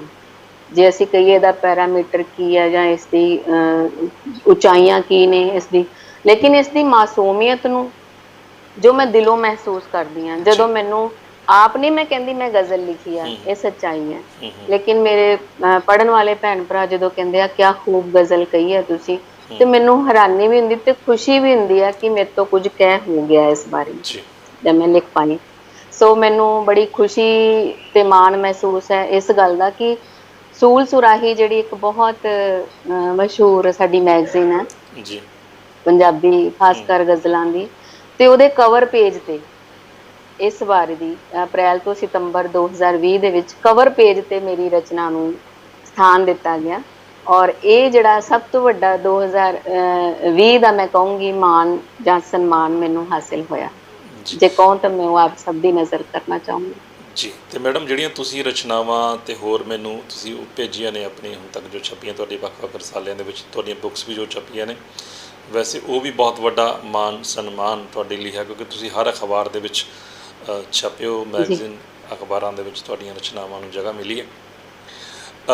ਤਾਂ ਉਹ ਥੋੜ੍ਹਾ ਜਿਹਾ ਮੈਂ ਬਰੀਫਲੀ ਜਾਣਨਾ ਚਾਹੂੰਗਾ ਕਿ ਤੁਸੀਂ ਉਹ, ਕਿਉਂਕਿ ਜਦੋਂ ਕਿਸੇ ਕਵੀ ਨੂੰ ਜਾਂ ਲੇਖਕ ਨੂੰ ਕਿਸੇ ਚੰਗੇ ਮੈਗਜ਼ੀਨ ਅਖਬਾਰ ਦੇ ਵਿੱਚ ਜਗ੍ਹਾ ਮਿਲਦੀ ਹੈ ਤਾਂ ਉਹਦੇ ਲਈ ਇੱਕ ਬਹੁਤ ਵੱਡਾ ਇੱਕ ਹੱਲਾਸ਼ੇਰੀ ਵਾਲਾ ਕੰਮ ਹੁੰਦਾ ਹੈ। ਉਸ ਤੋਂ ਬਾਅਦ ਉਹਦੀ ਜਿਹੜੀ ਐਨਰਜੀ ਹੈ ਬੂਸਟ ਹੁੰਦੀ ਹੈ ਬਹੁਤ ਜ਼ਿਆਦਾ, ਉਹ ਅੱਗੇ ਹੋਰ ਬਹੁਤ ਜ਼ਿਆਦਾ ਵਧੀਆ ਤਰੀਕੇ ਨਾਲ ਕੰਮ ਕਰਨ ਦੀ ਕੋਸ਼ਿਸ਼ ਕਰਦਾ। ਤਾਂ ਉਹ ਪਲ ਉਹ ਕਦੋਂ ਆਇਆ ਤੁਹਾਡੀ ਲਾਈਫ 'ਚ? ਤੁਹਾਡਾ ਪਹਿਲਾ ਜਿਹੜਾ ਕੋਈ ਰਚਨਾ ਜਿਹੜੀ ਤੁਹਾਡੀ ਜਿਹੜੀ ਕੋਈ ਲੇਖ ਜਾਂ ਕਹਾਣੀ ਕਿਤੇ ਕਿਸੇ ਵੱਡੇ ਮੈਗਜ਼ੀਨ ਜਦੋਂ ਪ੍ਰਕਾਸ਼ਿਤ ਹੋਈ? ਸਭ ਤੋਂ ਪਹਿਲਾਂ ਜਦੋਂ ਤਕਰੀਬਨ 2014-15 ਦੇ ਵਿੱਚ ਮੈਨੂੰ ਪ੍ਰੀਤ ਲੜੀ ਦੇ ਵਿੱਚ ਜਦੋਂ ਮੇਰੀ ਰਚਨਾਵਾਂ ਲੱਗੀਆਂ, ਜੀ ਪ੍ਰੀਤ ਲੜੀ ਦੇ ਵਿੱਚ ਜਗ੍ਹਾ ਮਿਲਣੀ ਮੈਂ ਕਹਿੰਦੀ ਹਾਂ ਬੜੀ ਵੱਡੀ ਖੁਸ਼ਕਿਸਮਤੀ ਹੁੰਦੀ ਹੈ। ਤੇ ਇਹ ਮੈਨੂੰ ਅਚਾਨਕ ਹੀ ਕਹਿ ਲਓ, ਜਦੋਂ ਮੈਂ ਸੋਸ਼ਲ ਮੀਡੀਆ ਤੇ ਆਪਣੀਆਂ ਰਚਨਾਵਾਂ ਪੋਸਟ ਕਰਨੀਆਂ ਸ਼ੁਰੂ ਕੀਤੀਆਂ ਜੀ ਤੇ ਉਦੋਂ ਐਸ ਬਲਵੰਤ ਜੀ ਬਹੁਤ ਵੱਡੇ ਸ਼ਾਇਰ ਵੀ ਨੇ, ਲੇਖਕ ਵੀ ਨੇ ਤੇ ਆਰਟੀਕਲ ਵੀ ਲਿਖਦੇ ਨੇ, ਜੀ ਉਹਨਾਂ ਨੇ ਉਸ ਵੇਲੇ ਮੈਨੂੰ ਬਹੁਤ ਹੱਲਾਸ਼ੇਰੀ ਦਿੱਤੀ ਸੀ ਕਿ ਬੇਟੇ ਤੁਸੀਂ ਵਧੀਆ ਸ਼ੁਰੂਆਤ ਕੀਤੀ ਹੈ। ਤੇ ਉਹਨਾਂ ਨੇ ਫਿਰ ਉਹਨਾਂ ਦੀ ਕਿਰਪਾ ਨਾਲ ਕਹਿ ਲਓ ਜਾਂ ਆਸ਼ੀਰਵਾਦ ਨਾਲ ਕਹਿ ਲਓ, ਤੇ ਮੈਨੂੰ ਪ੍ਰੀਤ ਲੜੀ ਦੇ ਵਿੱਚ ਉਸ ਵੇਲੇ ਮੇਰੀਆਂ ਰਚਨਾਵਾਂ ਲੱਗੀਆਂ ਸੀਗੀਆਂ। ਉਸ ਤੋਂ ਬਾਅਦ ਫਿਰ ਏਕਮ, ਪ੍ਰਤੀਬਿੰਬ, ਪ੍ਰਤੀਮਾਨ, ਸ਼ਬਦ ਬੂੰਦ, ਇਹਨਾਂ ਨਿੱਕੀਆਂ ਕਰੁੰਬਲਾਂ ਬਾਲ ਸਾਹਿਤ ਲਿਖਣ ਦਾ ਜਦੋਂ ਸ਼ੌਂਕ ਮੈਨੂੰ, ਇਹ ਵੀ ਇੱਕ ਮੇਰੇ, ਕਿਉਂਕਿ ਇੱਕ ਅਧਿਆਪਕਾ ਹੋਣ ਦੇ ਨਾਤੇ ਬੱਚਿਆਂ ਦੇ ਵਿੱਚ ਰਹਿਣਾ, ਉਹਨਾਂ ਨੂੰ ਦੇਖਣਾ, ਤਾਂ ਇਹ ਇੱਕ ਵਿਦਾ ਵੀ ਮੇਰੇ ਅੰਦਰ ਪਨਪ ਗਈ ਸੀਗੀ। ਜੀ ਸੋ ਇਸ ਤਰ੍ਹਾਂ ਮੇਰਾ ਜਿਹੜਾ ਵੱਖਰੇ ਵੱਖਰੇ ਮੈਗਜ਼ੀਨ ਦੇ ਵਿੱਚ ਆਉਣ ਦਾ ਸੁਭਾਗ ਮੈਨੂੰ ਮਿਲਿਆ। ਜੀ ਅੱਛਾ, ਮੈਗਜ਼ੀਨਾਂ ਅਖਬਾਰਾਂ ਤੋਂ ਬਾਅਦ ਫਿਰ ਕਿਤਾਬ ਛਪਣ ਦਾ ਜਿਹੜਾ ਸਬਬ ਉਹ ਕਿਵੇਂ ਬਣਿਆ? ਕਿਤਾਬ ਦਾ ਸਬਬ ਇੱਦਾਂ ਬਣਿਆ ਜੀ, ਜਦੋਂ ਮੈਂ ਨਿੱਕੀਆਂ ਨਿੱਕੀਆਂ ਕਵਿਤਾਵਾਂ ਲਿਖਣੀਆਂ, ਸਭ ਤੋਂ ਪਹਿਲਾਂ ਮੈਂ ਇਹ ਗੱਲ ਕਹੂੰਗੀ ਕਿ ਬੱਚਿਆਂ ਨਾਲ ਜੁੜ ਕੇ ਜੀ ਬਾਲ ਸਾਹਿਤ ਨੂੰ ਜਦੋਂ ਅਪਣਾਇਆ, ਕਿਉਂਕਿ ਜਦੋਂ ਮੈਂ ਕਲਾਸ 'ਚ ਹੁੰਦੀ ਸੀ ਨਾ, ਬੱਚਿਆਂ ਦੀਆਂ ਸ਼ਰਾਰਤਾਂ ਦੇਖਣੀਆਂ ਤੇ ਮੈਂ ਕਲਾਸ ਦੇ ਵਿੱਚ ਹੀ 2-3 ਤੁਕਾਂ ਬੋਲ ਕੇ ਉਹਨਾਂ ਨੂੰ ਸਮਝਾ ਦੇਣਾ। ਬੱਚਿਆਂ ਨੇ ਬਹੁਤ ਖੁਸ਼ ਹੋਣਾ ਕਿ ਮੈਡਮ ਕਵਿਤਾ ਨਾਲ ਸਾਡੇ ਨਾਲ ਗੱਲ ਕਰਦੇ ਆ। ਉਹਨਾਂ ਦੀ ਅਨੁਸ਼ਾਸਨ ਦੇ ਬਾਰੇ ਦੱਸਣਾ ਜਾਂ ਵਾਤਾਵਰਨ ਬਾਰੇ ਦੱਸਣਾ, ਜਾਂ ਪ੍ਰੇਅਰ ਦੇ ਵਿੱਚ ਅਸੀਂ ਬੱਚਿਆਂ ਨੂੰ ਜਦੋਂ ਮੌਲਿਕ ਸਿੱਖਿਆ ਦਿੰਦੇ ਹਾਂ, ਹੌਲੀ ਹੌਲੀ ਉਹ ਜਿਹੜੀਆਂ ਚੀਜ਼ਾਂ ਨੇ ਉਹ ਮੈਂ ਲਿਖਣੀਆਂ ਸ਼ੁਰੂ ਕੀਤੀਆਂ, ਇਕੱਠੀਆਂ ਹੋਈਆਂ ਮੇਰੇ ਕੋਲ। ਤੇ ਨਿੱਕੀਆਂ ਕਰੁੰਬਲਾਂ ਦੇ ਜਿਹੜੇ ਸੰਸਥਾਪਕ ਨੇ ਬਹੁਤ ਹੀ ਸਤਿਕਾਰਯੋਗ ਬਲਜਿੰਦਰ ਮਾਨ ਜੀ, ਉਹਨਾਂ ਨੇ ਮੈਨੂੰ ਬਹੁਤ ਸਰਾਹਿਆ, ਬਹੁਤ ਪ੍ਰਸ਼ੰਸਾ ਕੀਤੀ, ਬੜਾ ਆਸ਼ੀਰਵਾਦ ਦਿੱਤਾ। ਤੇ ਉਹਨਾਂ ਨੇ ਫਿਰ ਨਿੱਕੀਆਂ ਕਰੁੰਬਲਾਂ 'ਚ ਪਹਿਲਾਂ ਮੈਨੂੰ ਛਾਪਣਾ ਸ਼ੁਰੂ ਕੀਤਾ ਸੀ ਕਿ ਸਾਨੂੰ ਭੇਜੋ ਤੁਹਾਡੀਆਂ ਬਾਲ ਕਵਿਤਾਵਾਂ। ਫਿਰ ਜਿੱਦਾਂ ਜਿੱਦਾਂ ਸੰਗ੍ਰਹਿ ਮੇਰੇ ਕੋਲ ਇਕੱਠਾ ਹੋਇਆ ਤੇ ਮੈਂ ਫਿਰ ਉਸਨੂੰ ਆਪਣੀ ਇੱਕ ਮੌਲਿਕ ਪੁਸਤਕ ਦਾ ਰੂਪ ਦਿੱਤਾ। ਉਸਦਾ ਨਾਮ ਬਾਲ ਸੁਨੇਹੇ, ਇਹ 2014 ਦੇ ਵਿੱਚ ਲਾਂਚ ਹੋਈ ਸੀਗੀ। ਮੇਰੀ ਪਹਿਲੀ ਬਾਲ ਸੁਨੇਹੇ ਜਿਹੜੀ ਬਾਲ ਕਵਿਤਾ ਸੀਗੀ। ਇਹਦੇ ਵਿੱਚ ਜਿਹੜੀ ਵੀ ਚਿੱਤਰਕਾਰੀ ਕੀਤੀ ਕਵਿਤਾਵਾਂ ਦੇ ਨਾਲ ਨਾਲ, ਉਹ ਵੀ ਮੈਂ ਆਪ ਹੀ ਕੀਤੀ ਸੀ ਕਿ ਰਿਲੇਟਡ ਜੋ ਵੀ ਪੋਇਮ ਹੈ ਉਹਦੇ ਨਾਲ ਬੱਚੇ ਖੁਸ਼ ਹੋਣਗੇ ਦੇਖ ਕੇ। ਤੇ ਇਸ ਤਰ੍ਹਾਂ ਮੇਰੀ ਪਹਿਲੀ ਬਾਲ ਸਾਹਿਤ ਦੀ ਪੁਸਤਕ ਬਾਲ ਸੁਨੇਹੇ। ਜੀ ਜੀ ਪਹਿਲੀ ਪੁਸਤਕ ਤੋਂ ਬਾਅਦ ਫਿਰ ਇੱਕ ਤੋਂ ਬਾਅਦ ਇੱਕ ਪੁਸਤਕਾਂ ਤੁਹਾਡੀਆਂ ਆਉਂਦੀਆਂ ਗਈਆਂ ਔਰ ਤੁਸੀਂ? ਹਾਂਜੀ, ਜੀ ਜੀ, ਇਹ ਜੀ ਜੀ ਪੰਜਾਬੀ ਭਾਸ਼ਾ ਚ ਸੀ। ਦੂਜਾ ਮੇਰਾ ਉਪਰਾਲਾ ਸ਼ਿਖਰ ਕੀ ਔਰ, ਉਹ ਵੀ ਬਾਲ ਸਾਹਿਤ ਹਿੰਦੀ ਦੇ ਵਿੱਚ ਮੈਂ ਕਵਿਤਾਵਾਂ ਬੱਚਿਆਂ ਲਈ ਲਿਖਦੀ ਹਾਂ। ਤੇ ਉਸ ਤੋਂ ਬਾਅਦ ਜਿਹੜਾ ਇੱਕ ਸੰਪਾਦਨਾ ਦੇ ਦੌਰ ਵੀ ਆਇਆ ਜੀ। ਜੀ ਤੇ ਧਨਕ ਜਿਹੜੀ ਆ ਹਿੰਦੀ ਕਵਿਤਾਵਾਂ ਦੀ, ਉਹਦੀ ਸੰਪਾਦਨਾ ਪਹਿਲਾਂ ਕੀਤੀ। ਉਸ ਤੋਂ ਬਾਅਦ ਕਿਰਨਾਂ ਦਾ ਕਬੀਲਾ ਸਾਂਝਾ ਕਾਵਿ ਸੰਗ੍ਰਹਿ ਸੀ, ਉਹਦੇ ਵਿੱਚ ਸਹਿ ਸੰਪਾਦਨਾ ਕੀਤੀ। ਤੇ ਅੱਜ ਮੇਰੀ ਨਵੀਂ ਪੁਸਤਕ ਜਿਹੜੀ ਸਾਂਝਾ ਕਾਵਿ ਸੰਗ੍ਰਹਿ ਆ ਰਿਹਾ, ਵੇਦਨਾ ਸੰਵੇਦਨਾ, ਪ੍ਰੀਤ ਪਬਲੀਕੇਸ਼ਨ ਦੀ ਪੂਰੀ ਟੀਮ ਜਿਹੜੀ ਆ ਉਹ ਸਹਿਯੋਗ ਕਰ ਰਹੀ ਆ, ਔਰ ਜੀ ਮੇਰੇ ਸਾਥੀ ਜਿਹੜੇ ਮੇਰੇ ਨਾਲ ਜੁੜੇ ਨੇ। ਤੇ ਇਸ ਪੁਸਤਕ ਦੀ ਵੀ ਸੰਪਾਦਕ ਮੈਂ ਹੀ ਹਾਂ। ਸੋ ਹੌਲੀ ਹੌਲੀ ਇਹ ਵੀ ਇੱਕ ਕੋਸ਼ਿਸ਼ ਕਰ ਰਹੀ ਹਾਂ ਨਾਲ ਨਾਲ। ਜੀ ਬਾਕੀ ਜੀ, ਤੁਸੀਂ ਬਹੁਤ ਸਾਰੇ ਮੁਸ਼ਾਰਿਆਂ ਦੇ ਵਿੱਚ, ਕਵੀ ਦਰਬਾਰਾਂ ਦੇ ਵਿੱਚ ਵੀ ਹਿੱਸਾ ਲਿਆ, ਰੇਡੀਓ ਪ੍ਰੋਗਰਾਮਾਂ ਦੇ ਵਿੱਚ ਵੀ ਪਾਰਟਿਸਿਪੇਟ ਕੀਤਾ ਹੈ। ਉਹ ਅਨੁਭਵ ਕਿਸ ਤਰ੍ਹਾਂ ਰਿਹਾ? ਜੀ, ਇਹ ਅਨੁਭਵ ਮੇਰੇ ਲਈ ਜਿੱਦਾਂ ਇੱਕ ਬੱਚੇ ਨੂੰ ਕੁਝ ਅਚਾਨਕ ਕੁਝ ਮਿਲ ਜਾਂਦਾ, ਜੀ ਤੇ ਉਹਦੀ ਖੁਸ਼ੀ ਜਿਹੜੀ ਹੁੰਦੀ ਆ ਉਹ ਬਿਆਨ ਵੀ ਨਹੀਂ ਕਰ ਸਕਦਾ, ਤੇ ਉਹ ਐਕਸਪ੍ਰੈਸ ਤਾਂ ਉਹਦੇ ਚਿਹਰੇ ਦੀਆਂ ਅੱਖਾਂ ਜਾਂ ਕਰਦੀਆਂ ਜਾਂ ਉਹਦੇ ਹਾਵ ਭਾਵ ਕਰਦੇ ਨੇ। ਜੀ ਸੋ ਕੁਝ ਇਸ ਤਰ੍ਹਾਂ ਦਾ ਅਨੁਭਵ ਮੇਰੇ ਨਾਲ ਹੋਇਆ ਸੀਗਾ ਜਦੋਂ ਸਭ ਤੋਂ ਪਹਿਲਾਂ ਆਕਾਸ਼ਵਾਣੀ ਰੇਡੀਓ ਜਲੰਧਰ ਤੋਂ ਮੈਨੂੰ ਕਾਲ ਆਈ ਸੀਗੀ। ਜੀ ਤੇ ਉਸ ਵੇਲੇ ਡਾਕਟਰ ਰਸ਼ਮੀ ਖੁਰਾਨਾ ਜੀ ਡਾਇਰੈਕਟਰ ਸੀਗੇ ਉਸ ਤੇ ਮੈਡਮ ਸੁਖਜੀਤ ਜੀ, ਮੈਂ ਤਾਂ ਜੀ ਸੁਖਜੀਤ ਦੀਦੀ ਕਹਿੰਦੇ ਉਹਨਾਂ ਨੂੰ। ਜੀ ਜੀ ਤੇ ਉਹਨਾਂ ਨੇ ਮੇਰੇ ਨਾਲ ਮੇਰੀ ਕਲਮ ਤੋਂ ਅਨੁਮਾਨ ਹੇਠ ਪ੍ਰੋਗਰਾਮ ਰੱਖਿਆ ਸੀਗਾ। ਹੂੰ ਤੇ ਉਸ ਵੇਲੇ ਉਹਨਾਂ ਨੇ ਕੁਝ ਮੇਰੀ ਨਿੱਜੀ ਜ਼ਿੰਦਗੀ ਬਾਰੇ ਜਾਣਕਾਰੀ ਲਈ ਸੀ, ਤੇ ਮੇਰੀ ਕਲਮ ਤੋਂ ਲਿਖੀਆਂ ਕੁਝ ਰਚਨਾਵਾਂ ਸੁਣੀਆਂ ਸੀ। ਤੇ ਡਾਕਟਰ ਰਸ਼ਮੀ ਖੁਰਾਨਾ ਜੀ ਦਾ ਬਹੁਤ ਪਿਆਰ ਮਿਲਿਆ ਸੀਗਾ। ਹੂੰ ਉਸ ਤੋਂ ਬਾਅਦ ਫਿਰ ਮੈਨੂੰ ਇਹ ਸਿਲਸਿਲਾ ਤਕਰੀਬਨ ਜਾਰੀ ਹੋ ਗਿਆ ਸੀਗਾ। ਜੀ ਮੇਰੀ ਕਲਮ ਤੋਂ ਜਾਂ ਨਾਰੀ ਸੰਸਾਰ, ਇਸ ਤਰ੍ਹਾਂ ਵਸਦੇ ਵਿਹੜੇ ਪ੍ਰੋਗਰਾਮ, ਹੂੰ ਉਹਨਾਂ ਦੇ ਵਿੱਚ ਸ਼ਿਰਕਤ ਕਰਨ ਦਾ ਮੌਕਾ ਮਿਲਿਆ। ਫਿਰ ਆਕਾਸ਼ਵਾਣੀ ਰੇਡੀਓ ਤੋਂ ਭੈਣਾਂ ਦਾ ਪ੍ਰੋਗਰਾਮ ਸੀ, ਮੁਸ਼ਾਇਰੇ ਦੇ ਵਿੱਚ ਜੀ ਅਸੀਂ ਪਾਰਟਿਸਿਪੇਟ ਕੀਤਾ। ਫਿਰ ਇੱਕ ਮੇਰਾ ਸ਼ੌਕ ਹੈ ਜੀ, ਬੈਸਟ ਆਊਟ ਆਫ ਵੇਸਟ ਜੀ ਜੀ। ਤੇ ਟੁੱਟੀਆਂ ਭੱਜੀਆਂ ਚੀਜ਼ਾਂ ਤੋਂ ਕੁਝ ਨਵਾਂ ਸਿਰਜਣ ਦੀ ਮੈਨੂੰ ਸ਼ੌਕ ਹੈ ਮੇਰਾ, ਜੀ ਕਹਿ ਲਓ। ਉਸ ਸਿਲਸਿਲੇ ਦੇ ਵਿੱਚ ਸਪੈਸ਼ਲ ਇੰਟਰਵਿਊ ਆਕਾਸ਼ਵਾਣੀ ਰੇਡੀਓ ਤੋਂ ਸੁਖਜੀਤ ਦੀਦੀ ਨੇ ਉਸ ਵੇਲੇ ਕੀਤੀ, ਜੀ ਲੇਟੈਸਟ ਹੈ ਜੀ ਇਹ। ਸੋ ਇਸ ਤਰ੍ਹਾਂ ਹੌਲੀ ਉਸ ਤੋਂ ਬਾਅਦ ਰਾਬਤਾ ਰੇਡੀਓ, ਜੀ ਹਰਮੇਲਪ੍ਰੀਤ ਜੀ ਨੇ ਇੰਟਰਵਿਊ ਲਈ ਸੀਗੀ। ਜੀ ਸੋ ਇਸ ਤਰ੍ਹਾਂ ਇਹ ਸਿਲਸਿਲਾ। ਜੀ, ਤਾਂ ਰੇਡੀਓ ਨਾਲ ਤੁਹਾਡਾ ਬੜਾ ਗਹਿਰਾ ਨਾਤਾ ਜੁੜ ਗਿਆ, ਇਹ ਕਹਿ ਸਕਦੇ ਹਾਂ ਕਿ ਰੈਗੂਲਰ ਉਸਨੇ ਤੁਹਾਡੀ એનર્ਜੀ ਨੂੰ ਵੀ ਬੂਸਟ ਕੀਤਾ ਹੈ ਔਰ ਤੁਹਾਨੂੰ ਮੌਕੇ ਵੀ ਪ੍ਰਦਾਨ ਕੀਤੇ। ਜੀ, ਬਿਲਕੁਲ ਤਾਂ ਤੁਸੀਂ ਅੱਜ ਵੀ ਇੱਕ ਰੇਡੀਓ ਚੈਨਲ ਦੇ ਨਾਲ ਹੀ ਮੁਖਾਤਿਬ ਹੋ, ਤੁਹਾਡਾ ਜਿਹੜਾ ਇੰਟਰਵਿਊ ਇੱਕ ਬਹੁਤ ਰੇਡੀਓ ਸ਼ੁਕਰੀਆ। ਚੈਨਲ ਵੱਲੋਂ ਹੀ ਲਿਆ ਜਾ ਰਿਹਾ। ਮੈਂ ਤੁਹਾਡੀ ਧੰਨਵਾਦੀ ਹਾਂ, ਬਹੁਤ ਧੰਨਵਾਦੀ ਹਾਂ ਹਰਦੇਵ ਜੀ। ਤੁਸੀਂ ਇਹ ਬਹੁਤ ਵਧੀਆ ਉਪਰਾਲਾ ਕਰ ਰਹੇ ਹੋ ਔਰ ਸਰਾਹਨੀय ਹੈ, ਤੁਹਾਡਾ ਕਾਬਲੇ ਤਾਰੀਫ ਹੈ। ਮੈਂ ਪਹਿਲਾਂ ਵੀ ਸ਼ੁਰੂਆਤ 'ਚ ਵੀ ਕਹਿ ਚੁੱਕੀ ਹਾਂ, ਹੁਣ ਵੀ ਮੈਂ ਪੂਰੀ ਟੀਮ ਦੀ ਧੰਨਵਾਦ। ਜੀ, ਅੱਛਾ ਮੈਡਮ, ਤੁਸੀਂ ਆਪਾਂ ਇਸ ਤੋਂ ਪਹਿਲਾਂ ਕਿ ਅੱਗੇ ਹੋਰ ਵਧੀਆ ਇੱਕ ਰਚਨਾ ਹੋਰ ਤੁਹਾਡੇ ਤੋਂ ਸੁਣਨਾ ਚਾਹਾਂਗੇ। ਜੀ ਜ਼ਰੂਰ, ਮੈਂ ਆਪ ਜੀ ਨੂੰ ਆਪਣੀ ਇੱਕ ਰਚਨਾ ਦੇ ਨਾਲ ਰੂਬਰੂ ਕਰਾਉਣਾ ਚਾਹਾਂਗੀ।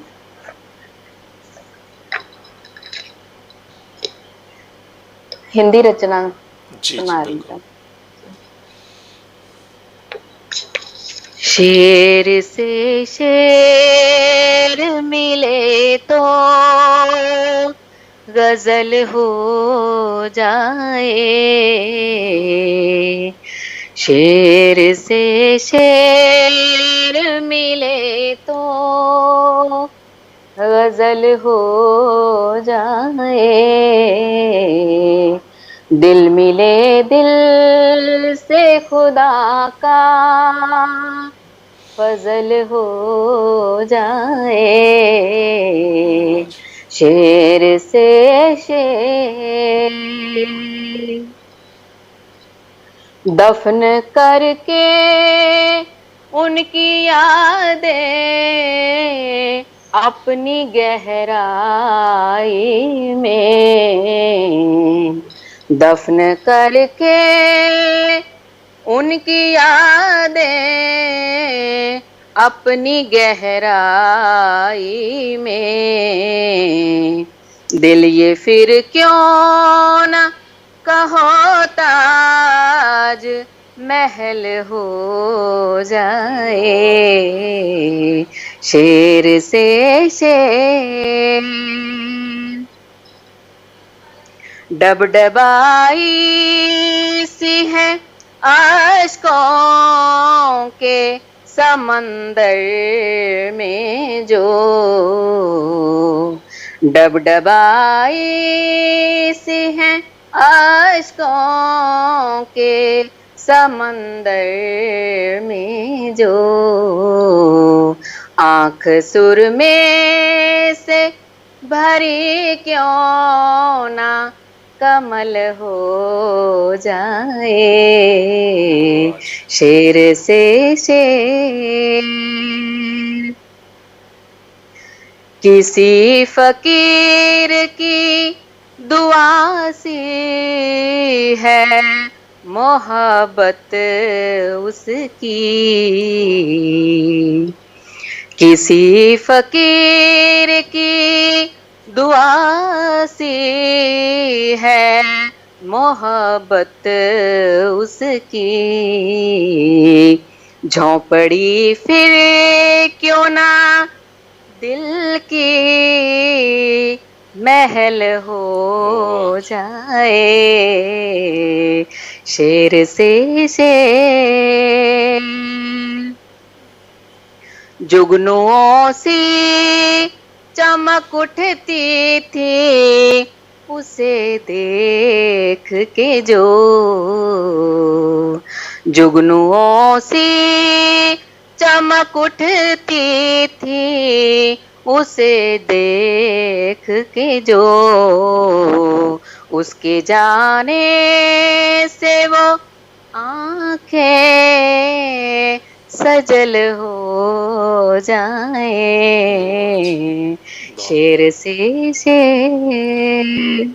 थैंक यू बहुत खूब मैडम अंजू ਵੀਰਤੀ ਜੀ, ਬਹੁਤ ਸੋਹਣਾ ਤੁਸੀਂ ਲਿਖਿਆ ਔਰ ਬਹੁਤ ਸੋਹਣਾ ਤੁਸੀਂ ਤਰੰਨਮ ਦੇ ਵਿੱਚ ਜੋ ਗਾਇਆ ਉਹ ਅੰਦਾਜ਼ ਵੀ ਤੁਹਾਡਾ ਬਹੁਤ ਹੀ ਕਾਬਿਲੇ ਤਾਰੀਫ ਹੈ। ਤੇ ਮੈਡਮ ਕਿਸੇ ਵੀ ਲੇਖਕ ਕਵੀ ਜਾਂ ਕਲਾਕਾਰ ਦੀ ਜਦੋਂ ਗੱਲ ਕਰਦੇ ਹਾਂ ਉਹ ਅੱਗੇ ਉਦੋਂ ਤੱਕ ਨਹੀਂ ਵੱਧ ਸਕਦਾ ਜਦੋਂ ਤੱਕ ਉਹਦੇ ਪਰਿਵਾਰ ਦਾ ਸਹਿਯੋਗ ਨਾ ਹੋਵੇ, ਤਾਂ ਤੁਹਾਡੇ ਪਰਿਵਾਰ ਦਾ ਤੁਹਾਨੂੰ ਕਿਹੋ ਜਿਹਾ ਸਹਿਯੋਗ ਰਿਹਾ? ਇੱਥੇ ਮੈਂ ਬਹੁਤ ਖੁਸ਼ਕਿਸਮਤ ਹਾਂ ਜੀ। ਬਿਲਕੁਲ ਮੇਰੀ ਨਿੱਜੀ ਜ਼ਿੰਦਗੀ ਦੇ ਵਿੱਚ ਇੱਕ ਇਸ ਤਰ੍ਹਾਂ ਦੀ ਮੈਨੂੰ ਸ਼ਖਸੀਅਤ ਮਿਲੀ ਹੈ ਕਿ ਮੈਂ ਕਹੂੰਗੀ ਉਹ ਪੂਰੀ ਨਾਰੀ ਸਮਾਜ ਕਹਿ ਲਵਾਂ ਜਾਂ ਪੂਰੇ ਸਮਾਜ ਵਾਸਤੇ ਕਹਿ ਲਾਂ, ਇਕੱਲੀ ਨਾਰੀ ਵਾਸਤੇ ਨਹੀਂ, ਪੂਰੇ ਸਮਾਜ ਵਾਸਤੇ ਇੱਕ ਉਦਾਹਰਨ ਹੈ ਜੀ ਮੇਰੇ ਪਤੀ ਦੇਵ। ਮੇਰੀ ਮੈਂ ਤੁਹਾਨੂੰ ਜਦੋਂ ਸ਼ੁਰੂਆਤ 'ਚ ਦੱਸਿਆ ਫਾਦਰ ਦੀ ਡੈਥ ਹੋਣ ਕਰਕੇ ਮੇਰੇ ਬਹੁਤ ਜਿਹੜੇ ਪੜ੍ਹਾਈ ਦੇ ਖਾਸ ਕਰਕੇ ਚਾਅ ਜਿਹੜੇ ਵਿੱਚ ਹੀ ਰਹਿ ਗਏ ਸੀ। BA ਕੀਤੀ ਕਰ ਰਹੀ ਸੀ ਮੈਂ ਉਦੋਂ ਜਦੋਂ ਐਕਸਪਾਇਰ ਹੋਏ ਉਹਨਾਂ ਤੋਂ, ਉਸ ਤੋਂ ਬਾਅਦ ਮੈਂ ATT ਕੀਤੀ ਔਰ ਉਸ ਵੇਲੇ ਮੇਰੀ ਮੈਰਿਜ ਹੋ ਗਈ ਸੀਗੀ। ਲੇਕਿਨ ਮੇਰੀ ਪੜ੍ਹਾਈ ਦਾ ਚਾਅ ਜਿਹੜਾ ਆ ਉਹ ਕੁਛ ਅਧੂਰਾ ਸੀ। ਸਭ ਤੋਂ ਪਹਿਲਾਂ ਤਾਂ ਮੇਰੀ ਸਟੱਡੀ ਨੂੰ ਕੰਪਲੀਟ ਕਰਨ ਦੇ ਵਿੱਚ ਬਹੁਤ ਯੋਗਦਾਨ ਦਿੱਤਾ ਮੇਰੇ ਹਸਬੈਂਡ ਨੇ। ਸਭ ਤੋਂ ਪਹਿਲਾਂ ਤਾਂ ਮੈਂ B.Ed ਕੀਤੀ, ਫਿਰ ਮੈਂ MA ਹਿੰਦੀ ਕੀਤੀ। ਇਹਨਾਂ ਨੂੰ ਪਤਾ ਸੀ ਕਿ ਪੜ੍ਹਨ ਦੀ ਸ਼ੌਕੀਨ ਹੈ, ਤੂੰ ਪੜ੍ਹ ਜਿੰਨਾ ਪੜ੍ਹ ਸਕਦੇ ਆ ਤੁਸੀਂ ਪੜ੍ਹੋ ਜੀ। ਚਲੋ ਉਹ MA ਇੰਗਲਿਸ਼ ਕੀਤੀ, ਫਿਰ ਲੇਟੈਸਟ ਹੁਣ MA ਹਿਸਟਰੀ ਕੰਪਲੀਟ ਕੀਤੀ। ਤੇ ਉਸਦੇ ਨਾਲ ਨਾਲ ਜਦੋਂ ਥੋੜਾ ਬਹੁਤ ਮੈਂ ਲਿਖਣਾ ਤੇ ਇਹਨਾਂ ਨੂੰ ਸੁਣਾਉਣਾ ਤੇ ਬੜੇ ਖੁਸ਼ ਹੋਣਾ। ਮੇਰੇ ਪਹਿਲੇ ਪਾਠਕ ਵੀ ਕਹਿ ਲਓ ਇਹੀ ਹੈਗੇ ਆ। ਤੇ ਫਿਰ ਆਪਣੀ ਵੱਲੋਂ ਕੁਝ ਨਾ ਕੁਝ ਤਰਨਮ ਚ ਕਹਿ ਲੈਣਾ ਮੇਰੇ ਲਿਖੇ ਨੂੰ ਤੇ ਬੜਾ ਹੌਸਲਾ ਵਧਣਾ ਜੀ। ਸੋ ਜਦੋਂ ਵੀ ਕਿਤੇ ਹੁਣ ਵੀ ਸਾਹਿਤਕ ਪ੍ਰੋਗਰਾਮ ਹੁੰਦੇ ਨੇ ਤੇ ਮੇਰੇ ਨਾਲ ਜਾਂਦੇ ਨੇ, ਮੇਰੇ ਨਾਲੋਂ ਵੱਧ ਕੇ ਸਾਰੇ ਲੇਖਕ ਭੈਣ ਭਰਾਵਾਂ ਨੂੰ ਜਾਣਦੇ ਨੇ। ਕਿਤੇ ਜ਼ੂਮ ਤੇ ਮੀਟਿੰਗ ਹੁੰਦੀ ਹੈ, ਸਾਹਿਤਕ ਪ੍ਰੋਗਰਾਮ ਹੁੰਦੇ ਨੇ ਤੇ ਜ਼ਰੂਰ ਹੌਸਲਾ ਵਧਾਉਂਦੇ ਆ ਜੀ। ਯਾਨੀ ਕਿ ਤੁਹਾਨੂੰ ਘਰੋਂ ਪੂਰਾ ਸਹਿਯੋਗ ਮਿਲਿਆ ਜਿਹਦੀ ਵਜ੍ਹਾ ਕਰਕੇ ਤੁਸੀਂ ਅੱਗੇ ਵੱਧ ਪਾਏ ਹੋ। ਤਾਂ ਦੂਸਰੀ ਚੀਜ਼ ਹੁੰਦੀ ਹੈ ਉਸਦੀ ਹੌਸਲਾ ਅਫਜ਼ਾਈ, ਉਸਦਾ ਮਾਣ ਸਨਮਾਨ। ਕੋਈ ਵੀ ਕਲਾਕਾਰ, ਕੋਈ ਵੀ ਲੇਖਕ, ਕਵੀ ਜਾਂ ਗੀਤਕਾਰ ਜੋ ਵੀ ਕਿਸੇ ਵੀ ਫੀਲਡ 'ਚ ਕੰਮ ਕਰਦਾ, ਜਦੋਂ ਤੱਕ ਉਸਦੀ ਹੌਸਲਾ ਅਫਜ਼ਾਈ ਨਾ ਕਰਨ ਲੋਕ, ਉਹ ਲੋਕਾਂ ਦੇ ਸਾਹਮਣੇ ਜਾਂਦਾ, ਜਦੋਂ ਕੁਝ ਪੇਸ਼ ਕਰਦਾ, ਜਦੋਂ ਤੱਕ ਹੌਸਲਾ ਅਫਜ਼ਾਈ ਨਹੀਂ ਹੁੰਦੀ ਤਾਂ ਅੱਗੇ ਵਧਣਾ ਮੁਸ਼ਕਿਲ ਹੁੰਦਾ। ਤਾਂ ਉਹ ਹੌਸਲਾ ਅਫਜ਼ਾਈ ਤੁਹਾਨੂੰ ਕਦੋਂ ਤੇ ਕਿਵੇਂ ਦੀ ਮਿਲੀ? ਹੌਸਲਾ ਅਫਜ਼ਾਈ ਜਿਹੜੀ ਆ ਸਭ ਤੋਂ ਪਹਿਲਾਂ ਜਦੋਂ ਵੱਖਰੇ ਵੱਖਰੇ ਆਪਾਂ ਸਟੇਜ ਤੇ ਜਾਂਦੇ ਹਾਂ, ਮੰਚ ਤੇ ਜਾਂਦੇ ਹਾਂ, ਪ੍ਰੋਗਰਾਮਾਂ ਦੇ ਵਿੱਚ ਜਾਂਦੇ ਹਾਂ, ਸ਼ਿਰਕਤ ਕਰਦੇ ਹਾਂ, ਸਭ ਤੋਂ ਪਹਿਲਾਂ ਜਦੋਂ ਤੁਹਾਨੂੰ ਪਹਿਲੀ ਵਾਹ ਮਿਲਦੀ ਹੈ, ਜੀ। ਸਭ ਤੋਂ ਵੱਡਾ ਸਰਟੀਫਿਕੇਟ ਉਦੋਂ ਹੁੰਦਾ ਹੈ ਕਿ ਕੋਈ ਵੱਡੀ ਸ਼ਖਸੀਅਤ ਤੁਹਾਡੇ ਸਾਹਮਣੇ ਬੈਠੀ ਹੈ।